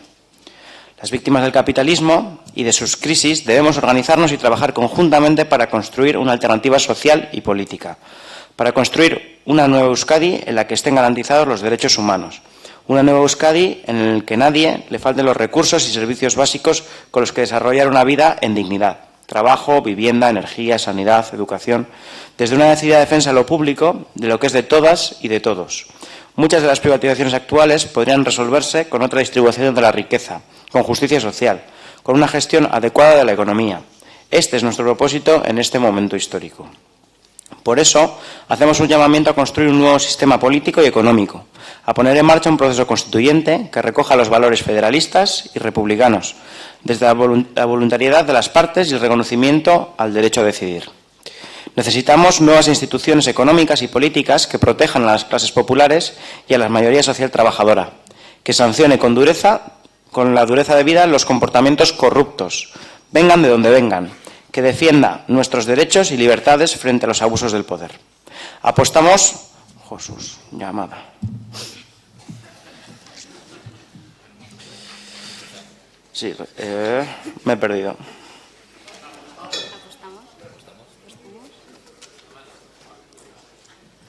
Apostamos por una nueva Euskadi aquí construida desde abajo por las personas. Sí, las personas que tenemos que ofrecer nuestra mano de obra para poder sobrevivir y que ahora enfrentamos retos que solo podemos abordar colectivamente. No queremos reformas superficiales, ni cambios aparentes que solo servirán para consolidar un sistema que expande masivamente la explotación sobre los seres humanos y el planeta. No queremos pactos que aparentan proponer cambios, pero que en realidad suponen más de lo mismo. Esto es, reformas para recortar en sanidad, en educación y en nuestros salarios. No queremos una restauración del sistema, sino un nuevo sistema. Somos conscientes de que necesitamos sumar a mucha más gente, hacer que los que sufrimos la crisis tomemos conciencia de que hay una alternativa de vida. Por eso, queremos hacer un llamamiento a volcar nuestra actividad en los conflictos sociales que emergen en todas las partes y que expresan las contradicciones de este sistema, pero también sus soluciones.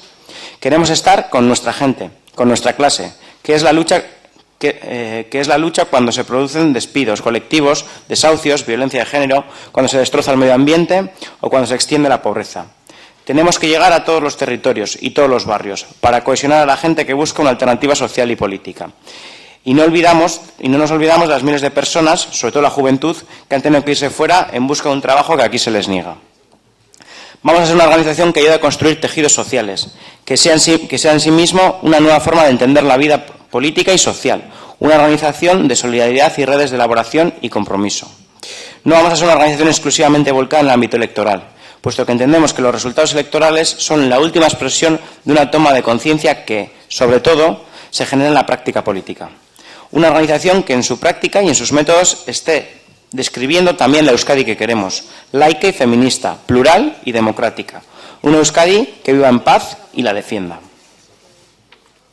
Somos conscientes también de que no podremos alcanzar nuevos objetivos si trabajamos en solitario.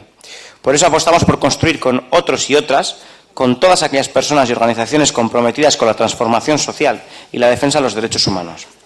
Con todas aquellas personas que quieran, como nosotros y nosotras, continuar el hilo rojo de la historia que nos han permitido alcanzar conquistas en forma de derechos sociales y políticos. Euskadi necesita una oportunidad y esta solo podrá aprovecharse si trabajamos conjuntamente, si sumamos nuestras fuerzas y energías, aquí, en Euskadi y más allá de nuestras fronteras. Pero la confluencia no es solo de carácter electoral. Más al contrario, la expresión electoral es también la última de todas. Antes que eso, seguiremos trabajando conjuntamente en las calles y en las luchas, esto es, en las manifestaciones, concentraciones, huelgas, porque es allí y en esas causas concretas donde logramos nuestras victorias y donde seguimos mejorando la vida de nuestra gente. Este es un llamamiento a todas las personas comprometidas con una nueva Euskadi de justicia social, de feminismo, ecologismo y que haga cumplir los derechos humanos. Una Euskadi para las clases populares, para la clase trabajadora. Peleamos por la vida. Por eso necesitamos trabajar en la construcción de un nuevo movimiento político y social que ataje la emergencia social y que sienta las bases de una nueva sociedad a la que algunos llamamos socialismo. Vamos a cambiar Euskadi y lo haremos desde la lógica democrática de trabajar codo con aquellos y aquellas que saben que pueden ser diferentes. Tenemos los conocimientos y la voluntad para acabar con las políticas de austeridad y para situar a Euskadi en la senda de un desarrollo justo, sostenible y solidario. Es una senda de libertad.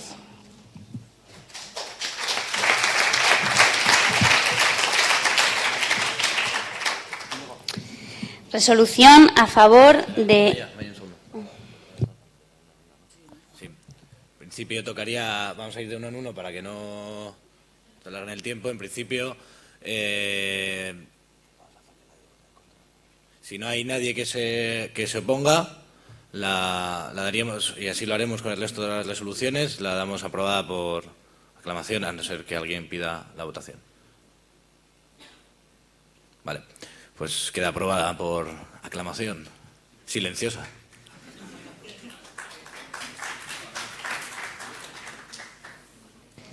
Resolución a favor de las presas y los presos políticas y políticos saharauis en el nuevo proceso judicial impuesto por Marruecos.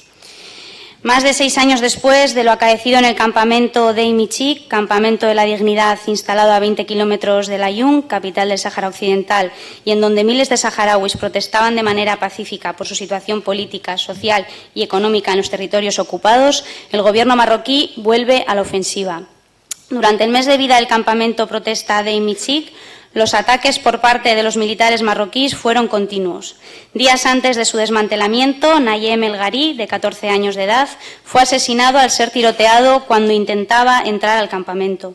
Días después, en noviembre del 2010, Las tropas militares y policiales de Mohamed VI arrasaron Dei Michik mediante el uso de la fuerza y la represión, quemando todas las jaimas donde estaban viviendo 20.000 personas y asesinando a 18 civiles.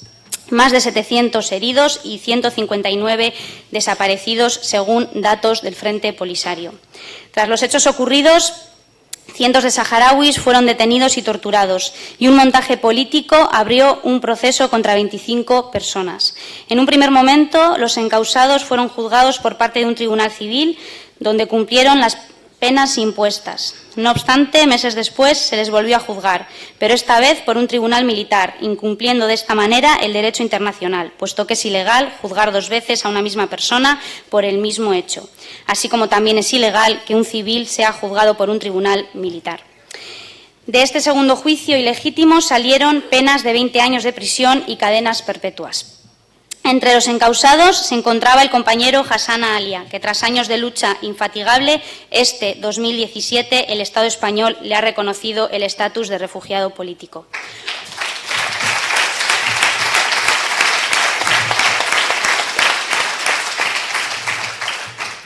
Hoy, el Gobierno marroquí ha optado por un intento de lavado de imagen, retomando dicho proceso e intentando convertirlo falsamente en un proceso judicial democrático para intentar respaldar la decisión tomada en 2013, mostrando una imagen más abierta de Marruecos a Occidente y marcando los límites una vez más a los derechos del pueblo saharaui.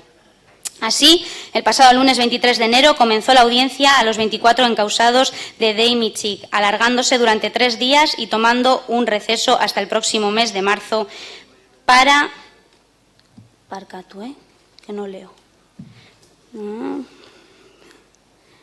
continuar con la farsa.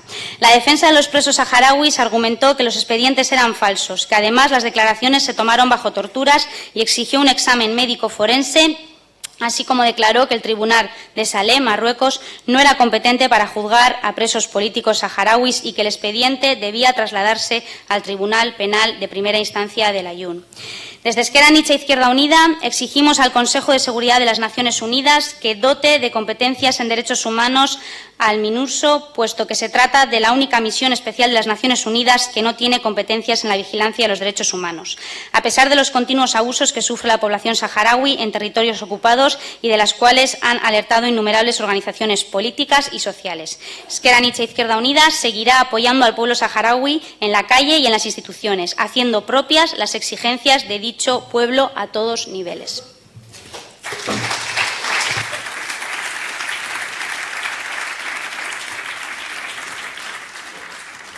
¿Alguien pide que se vote? Pues la aprobamos por unanimidad.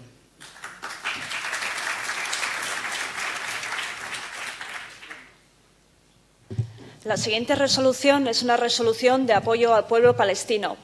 Ezker Anitza IU declara su solidaridad con la justa reivindicación del pueblo palestino y condena las políticas del Estado sionista israelí, políticas de apartheid que se asoman al genocidio, políticas que han construido una cárcel a cielo abierto para el legítimo propietario de sus tierras, que es el pueblo palestino.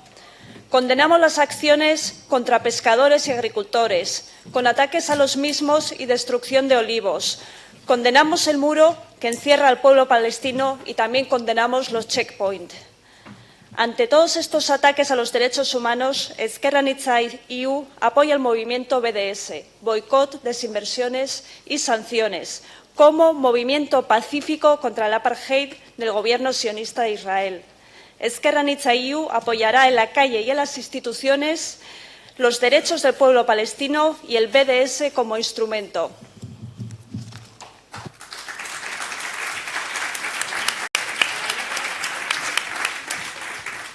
Espera. ¿Alguien pide que se vote? Pues adelante. No al gobierno de Donald Trump.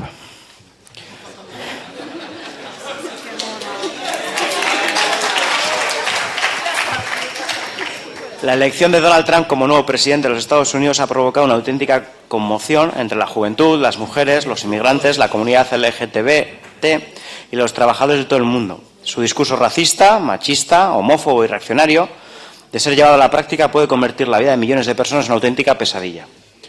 La comunidad latina, negra, musulmana, los trabajadores en general y la juventud de Estados Unidos y del resto del mundo sabemos muy bien que tener a este neofascista dirigiendo la potencia más importante del planeta tendrá terribles consecuencias.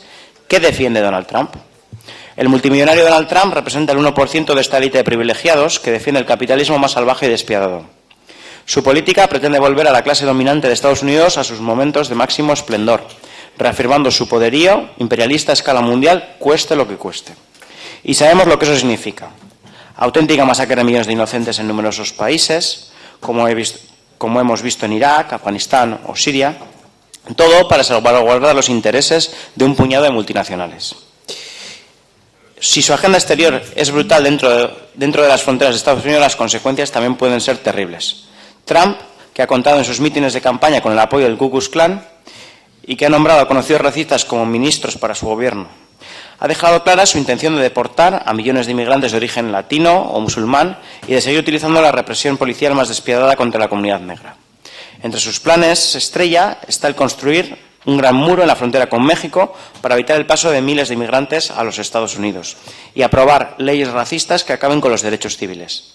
También ha anunciado medidas para recortar aún más la sanidad y la educación pública, atacar los derechos de las mujeres, prohibir el derecho al aborto y amparar la discriminación contra la comunidad LGTB.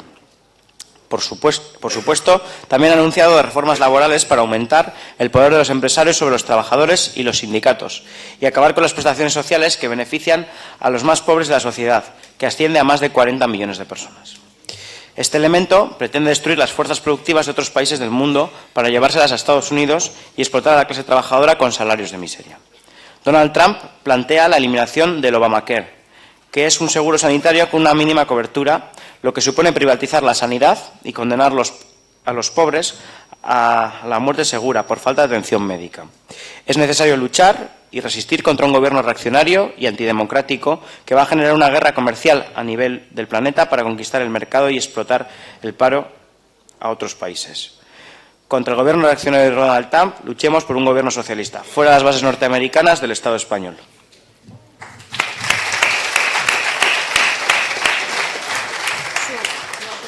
A ver, hay un turno a favor y un turno en contra.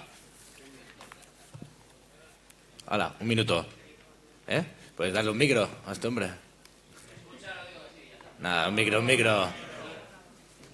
Si no, no hay turno.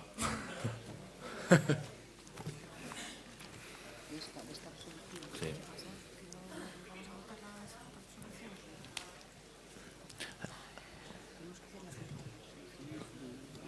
Hola. Vale. Obviamente estoy de acuerdo con lo que dice, pero creo que no es una materia de resolución, más que nada porque creo que hacer ahora de repente una resolución en contra de Trump es como hacer bueno a Obama o como hacer bueno a Hillary. Más que nada porque prácticamente lo que estamos haciendo es denunciar a un filofascista que no deja de ser el freno de mano de un sistema capitalista. Podríamos enmendar prácticamente todos los gobiernos que ahora mismo están en el globo, salvo los 3 o 4 que ya conocemos. Y digo 3, creo que son muchos. En concreto, es que hay muchas cosas que ni siquiera se ajustan. Creo que Obama es el presidente que más gente ha deportado. Esa esperanza negra, que no lo es, como decía Fanon, es ese blanco con máscara negra que no ha mejorado los derechos de los negros. De hecho, lo de que se va a privatizar la sanidad al derogar el Obamacare es radicalmente mentira. Lo que se hizo Obama es centralizar el sistema de beneficencia americano a través de la sanidad. Lo que hizo fue centralizarlo y recircular todas esas donaciones desde una administración pública. Termino ya. Y lo único que va a hacer Trump es volver al estadio anterior. La sanidad ya estaba privatizada. Entonces, creo que esta resolución simplemente lo único que, aunque estemos todo el mundo de acuerdo, debería ser una continua resolución contra todos los gobiernos que ahora mismo están sirviendo para reprimir a nuestra clase y, por tanto, salvo que hagamos una resolución por los 300 y pico países que hay, no le encuentro el sentido. Vale, sí, gracias. Creo que había un turno a favor. Otro minutillo, por favor.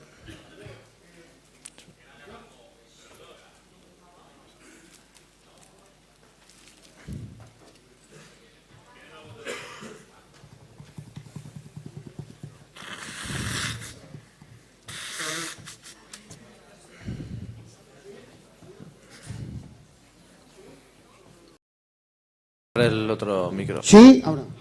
Gracias. Bueno, en primer lugar, yo defiendo esta resolución porque me parece que el gobierno de Donald Trump va a jugar un papel tiene unos efectos a nivel mundial. Y este es un elemento, yo aquí no defiendo en absoluto a Obama. Obama es tan reaccionario como pero este llega a límites insospechados.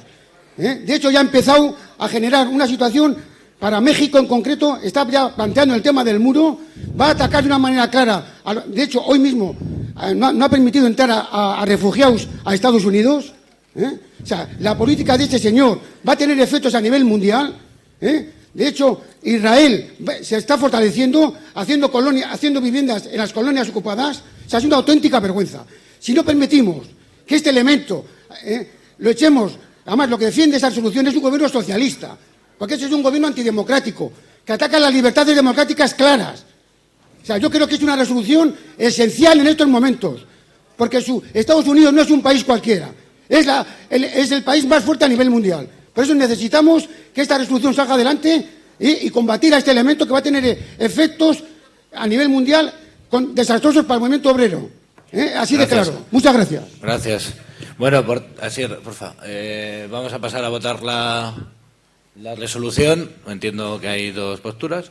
Pues votos a favor de la resolución.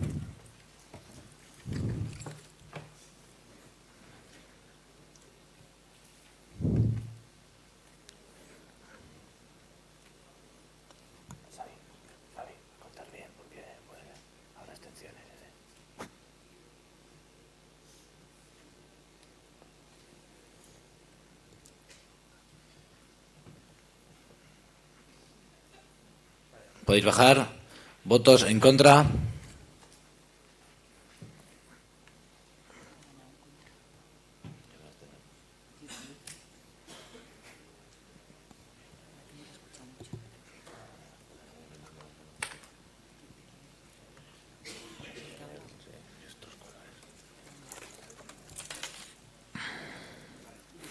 ¿Abstenciones?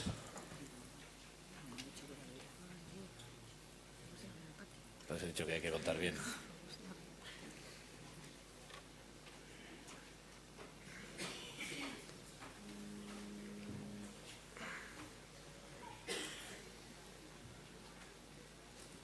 ¿Ya? ¿Sí? Podéis bajar. Bueno, luego os pasamos porque... Minuto y resultado. Sí, seguid. La siguiente resolución versa sobre el Mediterráneo. El Mediterráneo, cuna de culturas, se ha convertido en una fosa común. El 80% de los refugiados y migrantes del mundo mueren en el Mare Nostrum. Europa, con sus democracias, está dando la espalda a llevar a cabo políticas migratorias que garanticen los derechos humanos. Se calcula que en el 2016 más de 4.200 personas y más de 400 niños han perdido la vida buscando mejorar su vida y siguen destinando grandes cantidades de dinero en crear murallas que impidan que salven sus vidas. Exigimos a la Unión Europea y al Gobierno del Estado español, primero, el establecimiento de una gran operación proactiva en el Mediterráneo para dar respuesta a la situación de emergencia humanitaria que incluya barcos establecidos en alta mar. 2. Finalización de cualquier intervención militar destinada a atacar los barcos que transporten migrantes. 3. Apertura de vías de acceso seguras para migrantes y solicitantes de asilo, incluyendo el uso de visas humanitarias y políticas de reasentamiento para solicitantes de asilo. 4. Facilitación por parte de los Estados miembros de una reunificación familiar tanto de migrantes como de solicitantes de asilo que vaya más allá de la familia nuclear. 5. Incremento de la cooperación con las agencias de las Naciones Unidas y cumplimiento de los Estados miembros de la ley internacional y europea, incluyendo en la búsqueda y rescate en el mar el principio de no devolución, la protección internacional, los derechos fundamentales, los derechos de los niños y niñas y las resoluciones de la Corte Europea de Derechos Humanos. 6. Desarrollo de medidas y políticas de integración para personas migrantes en los Estados miembros, especialmente las áreas de la educación, el empleo, la sanidad y la vivienda, compartiendo buenas prácticas en diferentes Estados miembros y asegurando apoyo financiero de la UE a los Estados miembros que lo necesiten. Estas políticas asegurarán igualdad en la participación en la vida social. 7. Denuncia de las crecientes restricciones sobre la libertad de movimiento de las personas, así como del aumento de la vigilancia de fronteras y de los muros construidos en las fronteras de la UE para dejar fuera a migrantes y solicitantes de asilo. 8. Reversión de la externalización de la gestión de las fronteras de la UE y de la gestión de las operaciones de búsqueda y rescate y de las demandas de asilo por parte de terceros países, incluyendo la suspensión del proceso de Jartum, la revisión del proceso de Rabat y el fin del apoyo financiero de la UE a regímenes responsables de abusos a los derechos humanos como los de Eritrea y Sudán. 9. Evaluación de los acuerdos de movilidad interna y suspensión de todos los acuerdos de readmisión o retorno. 10. Activación de la Directiva de Protección Temporal 2001/55/C. 11. Abandono del sistema de Dublín y aumento de la solidaridad entre Estados miembros a la hora de acoger solicitantes de asilo y personas refugiadas, incluido a través de programas de reubicación que tengan en cuenta factores como la familia, la lengua o los vínculos culturales, financiamiento adecuado para los centros de recepción abiertos y cierre de los centros de internamiento. 12. Incremento sustancial de la ayuda a los países del sur que acogen a un gran número de personas refugiadas y migrantes a través de una cooperación estrecha con ACNUR y las ONGs que trabajan sobre el terreno. 13. Finalizar las políticas económicas y comerciales basadas en la explotación de los países del sur y que condenan a millones de personas a la pobreza y a la miseria. Reforma en la política exterior y de vecindad de la UE para contribuir a un desarrollo económico y político sostenible de los países de origen y desarrollo de políticas de cooperación basadas en la solidaridad y las necesidades reales de los pueblos. Y, por último, 14. Asegurar la transparencia y la monitorización y evaluación constante de todos los fondos de la UE destinados a fines relacionados con la migración y el asilo, tanto a nivel interno como externo.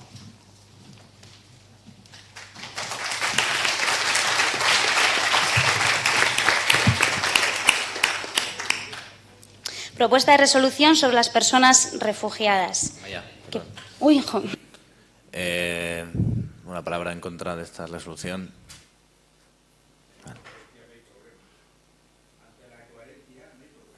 Ahí está.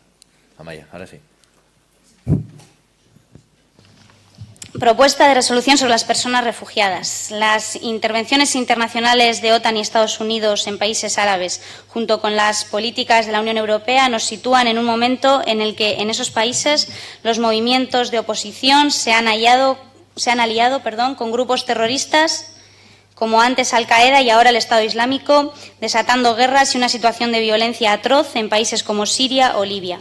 Estos hechos son el origen de la llegada masiva de refugiados a las fronteras europeas. Se trata de miles de civiles, mujeres, hombres, niños y niñas que huyen como pueden de terribles guerras hacia los países de la Unión Europea. Huyen sencillamente de la muerte. La situación de miles de personas que se lanzan al mar o que están esperando en las fronteras, en definitiva, el drama humanitario de las personas refugiadas, no puede esperar.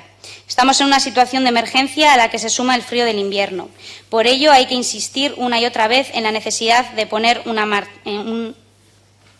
en marcha un plan de acogida real para las miles de personas refugiadas que buscan un país que las acoja y que, tras varios años de conflicto, se encuentren bien en campamentos, bien en las fronteras, abandonadas a su suerte. Además, hay que denunciar la desaparición a su llegada a Europa de más de 10.000 niñas y niños menores de quienes nadie parece acordarse y que se han convertido en un negocio rentable para las mafias que trafican con personas. Ha quedado patente la inoperancia de la Unión Europea y los Estados que la componen en materia de asilo. Los acuerdos entre los distintos países miembros para acoger a las personas refugiadas se han quedado en papel mojado. De casi 15.000 personas que el Estado español debía acoger, tan solo han llegado un 5%, lo que es una muestra clara de la absoluta falta de voluntad para hacer frente a esta emergencia humanitaria. Por todo ello, Ezker Anitza Izquierda Unida se compromete a defender y exigir que se lleven a cabo las acciones necesarias para desarrollar una nueva política de asilo y migración europea en la que se priorice a las personas y los derechos humanos, poner en marcha una operación de rescate y salvamento eficaz que cuente con los medios y alcance necesarios cumplimiento con el deber de socorro con el fin de evitar más muertes en el Mediterráneo, habilitar vías legales y seguras que garanticen el acceso al derecho de asilo a las personas refugiadas, evitando que tengan que emprender travesías mortales para obtener protección en un país seguro, reforzar los programas de reasentamiento en coherencia con el número de refugiados existente, asumiendo un reparto equitativo y solidario entre todos los Estados, garantizar la posibilidad de pedir asilo en embajadas y consulados en los países de origen y tránsito, activar políticas de concesión de visados humanitarios, eliminar la exigencia del visado de tránsito para aquellas personas que proceden de países en conflicto, hacer realidad la Directiva Europea de Protección Temporal, activando el mecanismo contemplado para hacer frente a emergencias humanitarias y abordar las causas que provocan los desplazamientos forzados. Gracias, Amaya. Entiendo que no hay ninguna palabra en contra. Sí, pues Juan.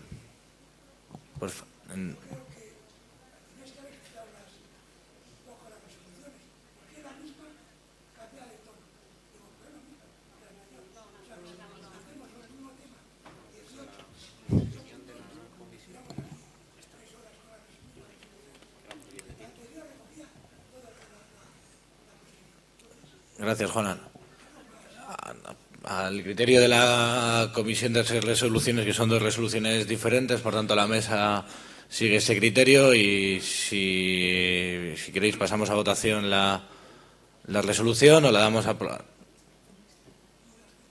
Bueno, pues la aprobamos con la abstención de Juan.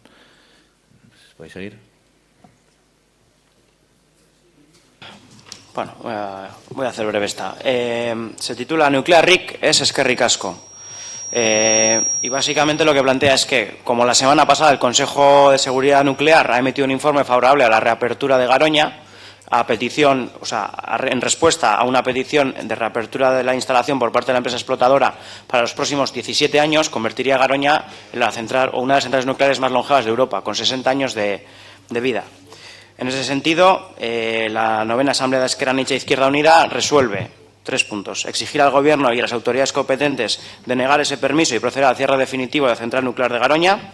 Animar a la sociedad vasca a participar en las movilizaciones que tendrán lugar el próximo 4 de febrero, coincidiendo con la Asamblea del Movimiento Ibérico Antinuclear que se celebrará en Lisboa, para exigir el cierre de Garoña y de las demás centrales nucleares en la península. Y, finalmente, exigir al Gobierno central y vasco la puesta en marcha de un nuevo modelo energético que apueste eminentemente por fuentes de energía limpias y renovables.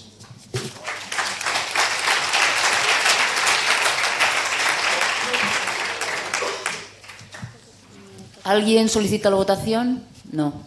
Pues adelante. Bueno, la siguiente resolución versa sobre drogas y pasará a defenderla Israel Escalante.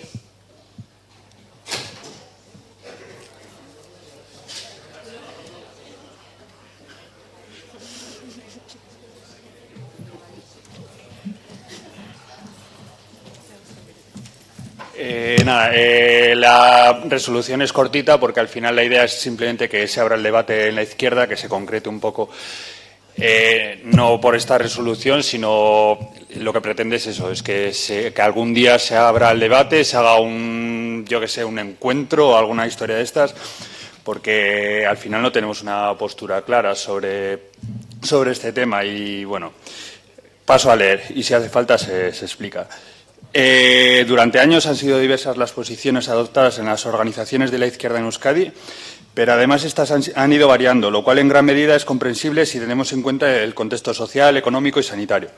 Así, por ejemplo, desde el PC en los años 80 la posición era totalmente opuesta a la legalización, tachando medidas como las tomadas entonces en Holanda de retrógradas. En el caso de Izquierda Unida se ha hablado en numerosas ocasiones de la defensa de la legalización de todas las drogas, aunque a la hora de trasladarlo a nuestros programas se ha tendido a rebajar esta legalización a solo los canábicos, junto a la despenalización de consumo. Se ha venido argumentando que este es un paso previo importante hacia la legalización total, pero no lo mencionamos expresamente. Los márgenes manejados en este tema van desde posiciones totalmente opuestas a su uso o legalidad hasta el extremo de condenar el consumo. En este caso hay que tener en cuenta tanto el uso de las drogas como parte del derecho al ocio, pero sin olvidar los efectos perjudiciales que muchas drogas tienen en en nuestra salud, tanto individual como el impacto en el sistema sanitario, nuestras relaciones sociales y en la economía. Y muy especialmente cómo se ha utilizado como herramienta clave de desmovilización social contra las Panteras Negras en Estados Unidos, contra el Partido Comunista Francés en Marsella, por ejemplo, aquí mismo en el Plan Zona Especial Norte, pero también en el alcohol en el Nuevo Mundo. Y para financiar grupos reaccionarios, como en el escándalo Irán-Contra, los talibanes con la heroína y los paramilitares en Colombia. No es el de las drogas el problema troncal de nuestra sociedad, pero sí un tema de suma importancia, dado que en torno a él se cruzan temas como la sanidad, delincuencia, el modelo penal, economía, fiscalidad, gestión pública de recursos y especialmente la juventud, ya que el consumo de drogas está especialmente relacionado con la población joven.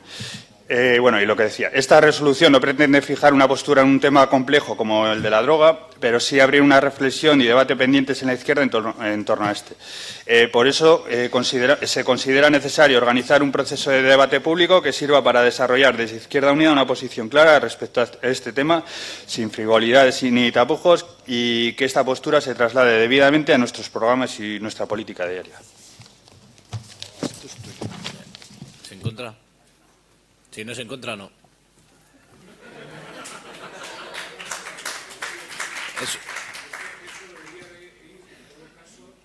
No marca postura sobre algo. Y la Comisión de Resoluciones solo pide un debate y marca un debate. Y se hace y se ha hecho en otras asambleas y en otros congresos. Se hace en Nuevo Mundo.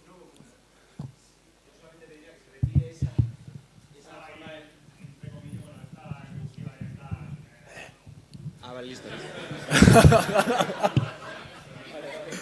Vale.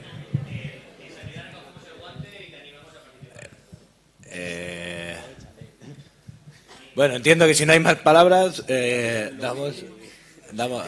damos por aprobada la resolución y creo que queda una más. Quedan dos más.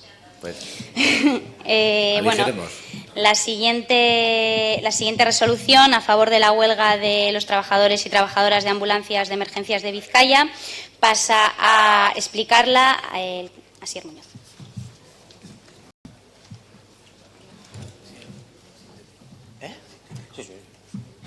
Hola, buenas. Bueno, la resolución simplemente es de apoyo a los trabajadores de emergencias de Vizcaya, a informar que se va a iniciar una huelga a partir de febrero y que hay actos convocados para el día 30, el 2 y el 6, al que animo a que participéis, si así lo queréis, en Bilbao. Paso a leer la resolución. Ezker Anitza quiere mostrar todo su apoyo a la huelga convocada por el personal de ambulancias de emergencias de Vizcaya. La nomenclatura es RTSU, Red de Transporte Sanitario Urgente.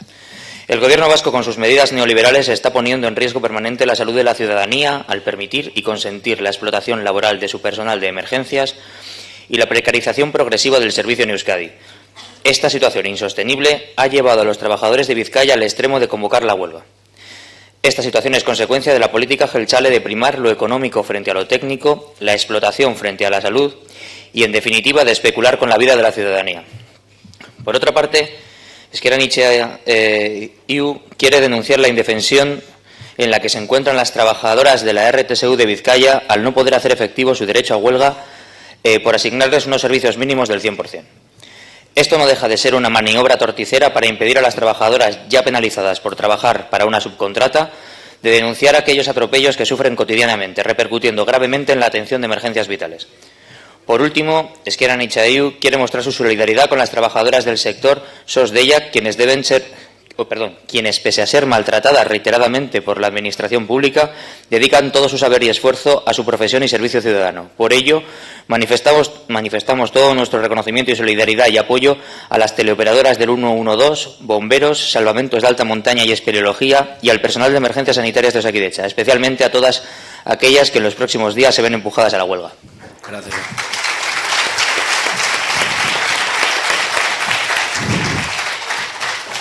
La última sí que pediría la mayor brevedad posible, por favor. Vale, lo intentaré. Bueno, la última resolución, no sé, Isra, si quieres subir tú a defenderla o tiro yo. Vale. Bueno, sería una resolución sobre el euskera. El próximo 21 de febrero es el Día Europeo de las Lenguas Minorizadas y el Día Internacional del Idioma Materno, declarado por la UNESCO en el año 1999.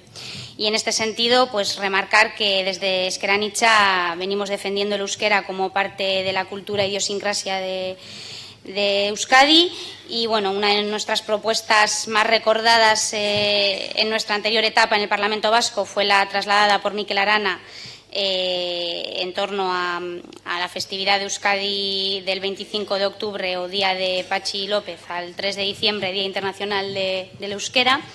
Y, bueno, pues en este sentido remarcar que el euskera no es solo una seña cultural, es de hecho la base de una cultura, ya que es el medio por el cual ésta se transmite en una sociedad, a la vez que es una muestra de esta. Tenemos como ejemplo ilustrativo el de los diversos blancos reconocidos por los esquimales. Vale.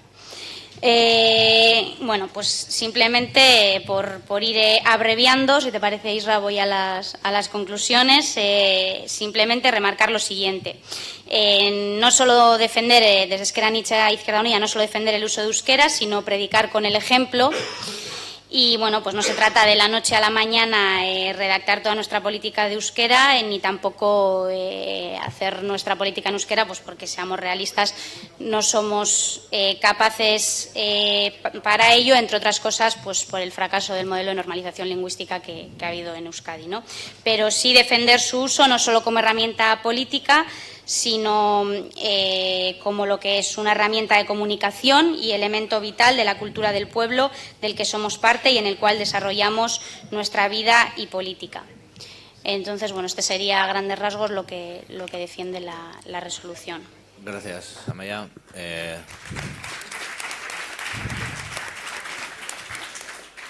Entiendo que no hay ningún voto en contra. Por tanto, eskerrik asko, Comisión de Resoluciones. Aplausito.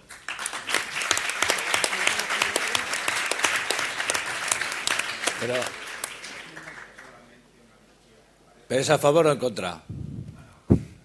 Pues entonces tenemos que seguir, Angulo. Venga.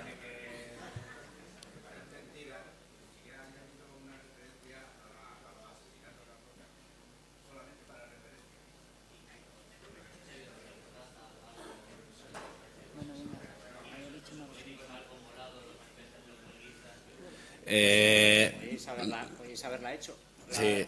Bueno, seguimos con el... Bueno, terminando con las resoluciones, os cuento que la resolución de Donald Trump ha sido rechazada con 30 síes, 31 noes y 26 abstenciones.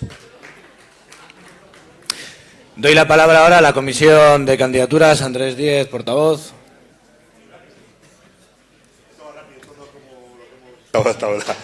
Va rápido.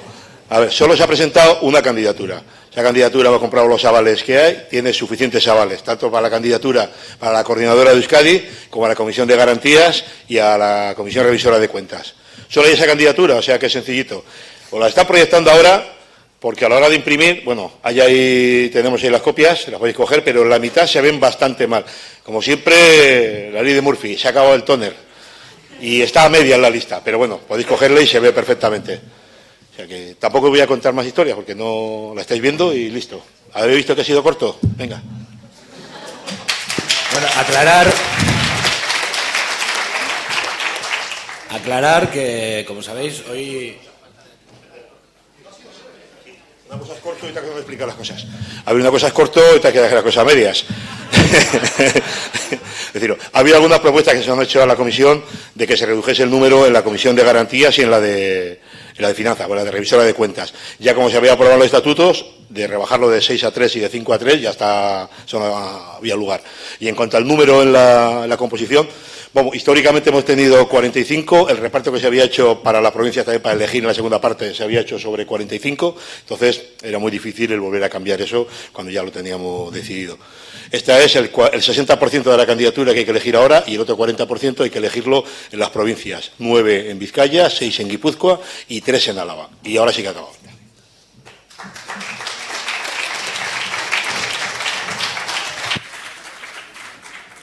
Yo como no lo veo, no sé, me imagino que se ve bien, pero no sé si...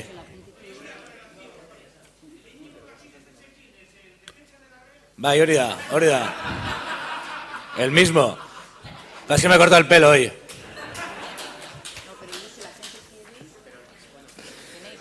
Entiendo que se lee bien, ¿no? Si queréis la leemos.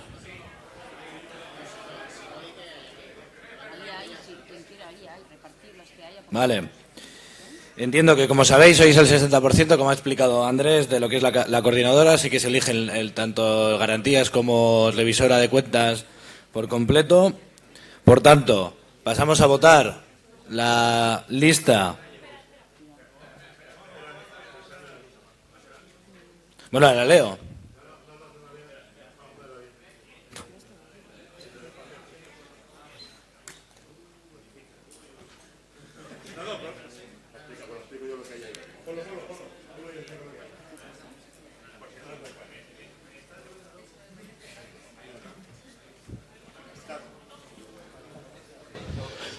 Explico cuál es el error, que ahora me lo acaban de decir. A ver, si os dais cuenta, a la hora de estar escribiendo hay que poner cremallera. El 15 no es cremallera, la Eder, ¿no? Que no puede ser 3 hombres, el 14, el 15, el 16, 3 hombres seguidos no puede ser. En el número 15 está Lucía Ibarra. Y Eder pasaría al número 24 y no estaría Casimiro. Eso sería la lista completa. Tiene que estar ahí. Tengo aquí un problema, no solamente ha sido el tóner, sino que en toda esta sala no hay un enchufe donde enchufar el ordenador. Digo, se acaba la batería, es un problema arreglar las cosas. Bueno, si os parece, leo los 27 nombres. Isabel Salud, John Hernández, Arantxa González, Íñigo Martínez Zatón, Amaya Arenal, Arich Rodríguez, Marc Crespo, Ubaldo Ortiz, Aisea Garay, Andrés Díez, Nuria Buesa, Xavier Jiménez, Maider Urbaneta, Xavier Pombo, Lucía Ibarra, Arich Obregón, Irati Mediavilla, José Ferreras, Lorena Vicioso, Damián García, Lara Montilla, Juan Luis Merino, Itxaso Palacio, Eder Álvarez, Irene Uva, Antonio José Montoro y Berta Susperregui. Pasamos... No, el fallo se que es claro. Por tanto, pasamos a votar, en primer lugar, la Comisión Revisora de Cuentas. Estará ahí, entiendo. Ah, vale, pensaba que teníais todas a la vez ahí. Veis que grande la pantalla, ¿eh? Bueno, la lista: Juan Mari Tomasena, Yesune Gregorio, Jacob Carrera. En principio, pasamos a votar, por tanto, la Comisión Revisora de Cuentas. ¿Votos a favor de la Comisión Revisora de Cuentas?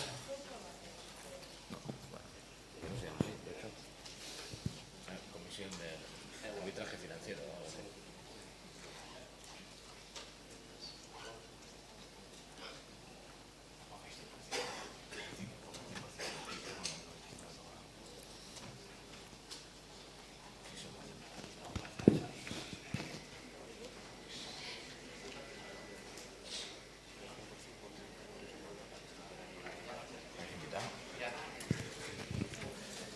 ¿Votos en contra?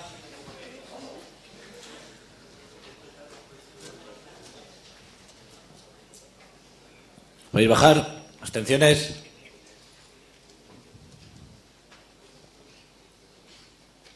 Gracias. ¿Podéis poner la comisión de garantías?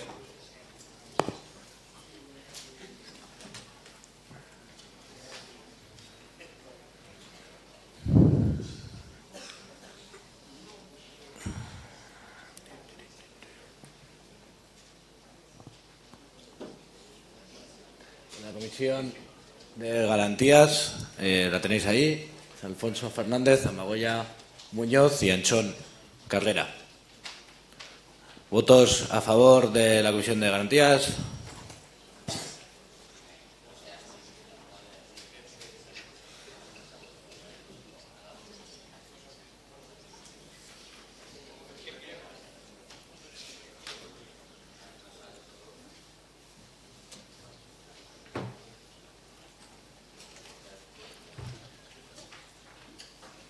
¿Podéis bajar? ¿Abstenciones?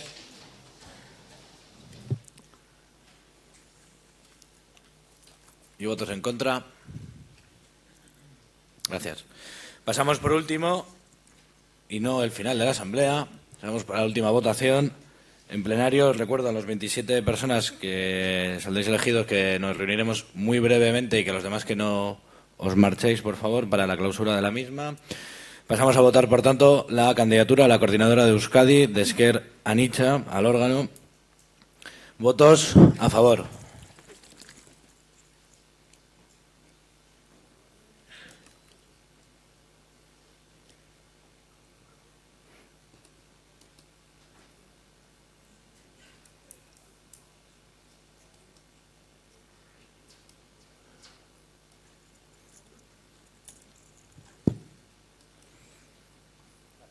Podéis bajar. ¿Votos en contra? ¿Abstenciones?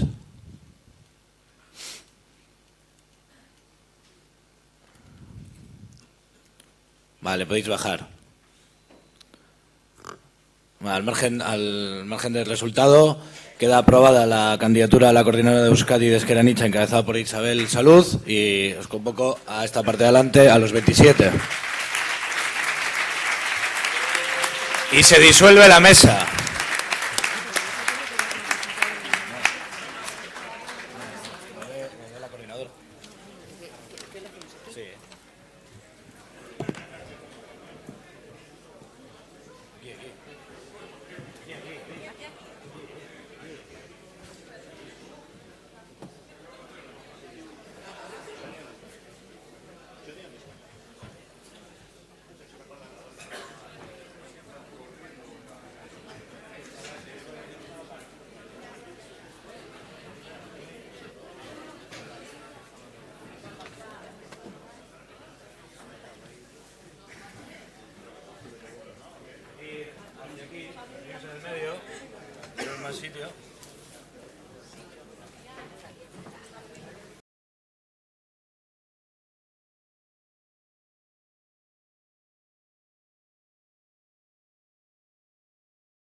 La Comisión Revisora de Cuentas ha sido aprobada con 89 votos a favor, 2 en contra y una abstención.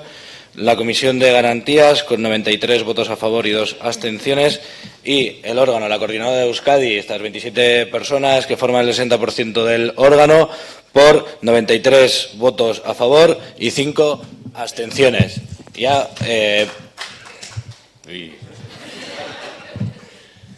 Y la coordinadora de Euskadi ha elegido como coordinadora general de Ezker Anitza, o ha reelegido como coordinadora general de Ezker Anitza a Isabel Saluz, que ella tiene la palabra.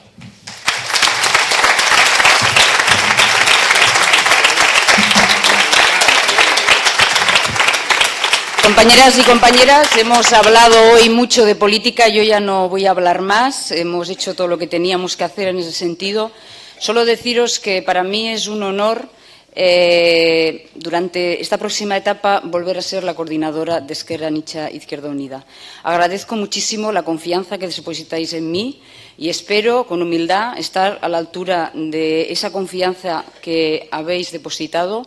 Estad seguros que me voy a esmerar para que todo para que todo salga como tiene que salir, para no defraudar esas expectativas.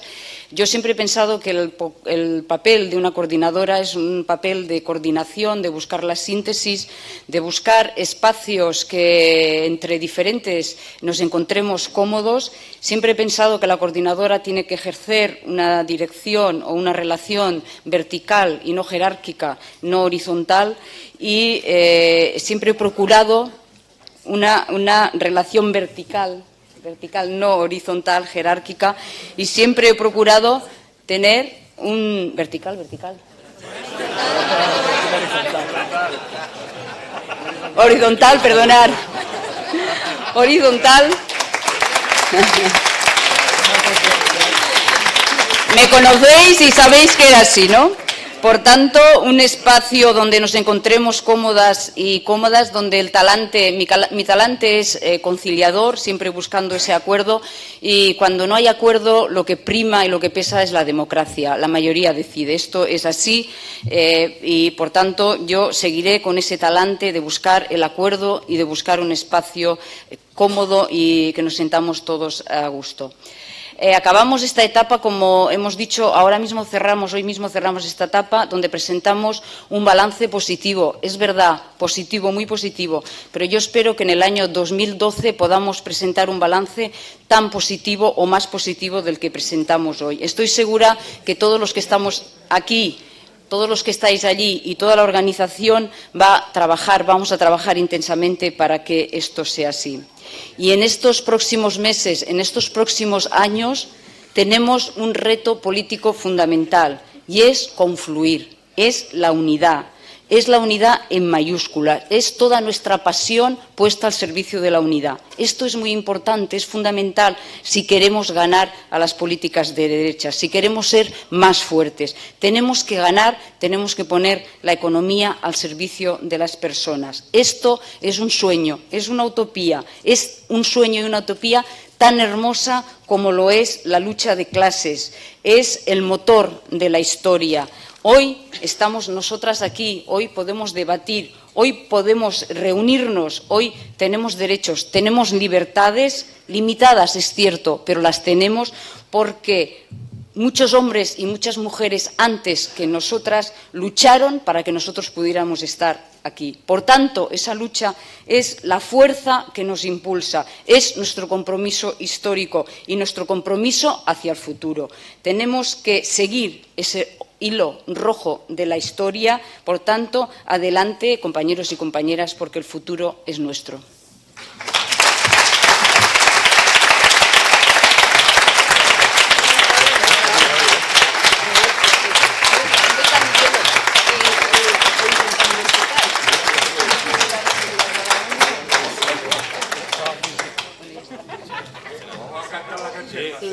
Segundo, ahora suena.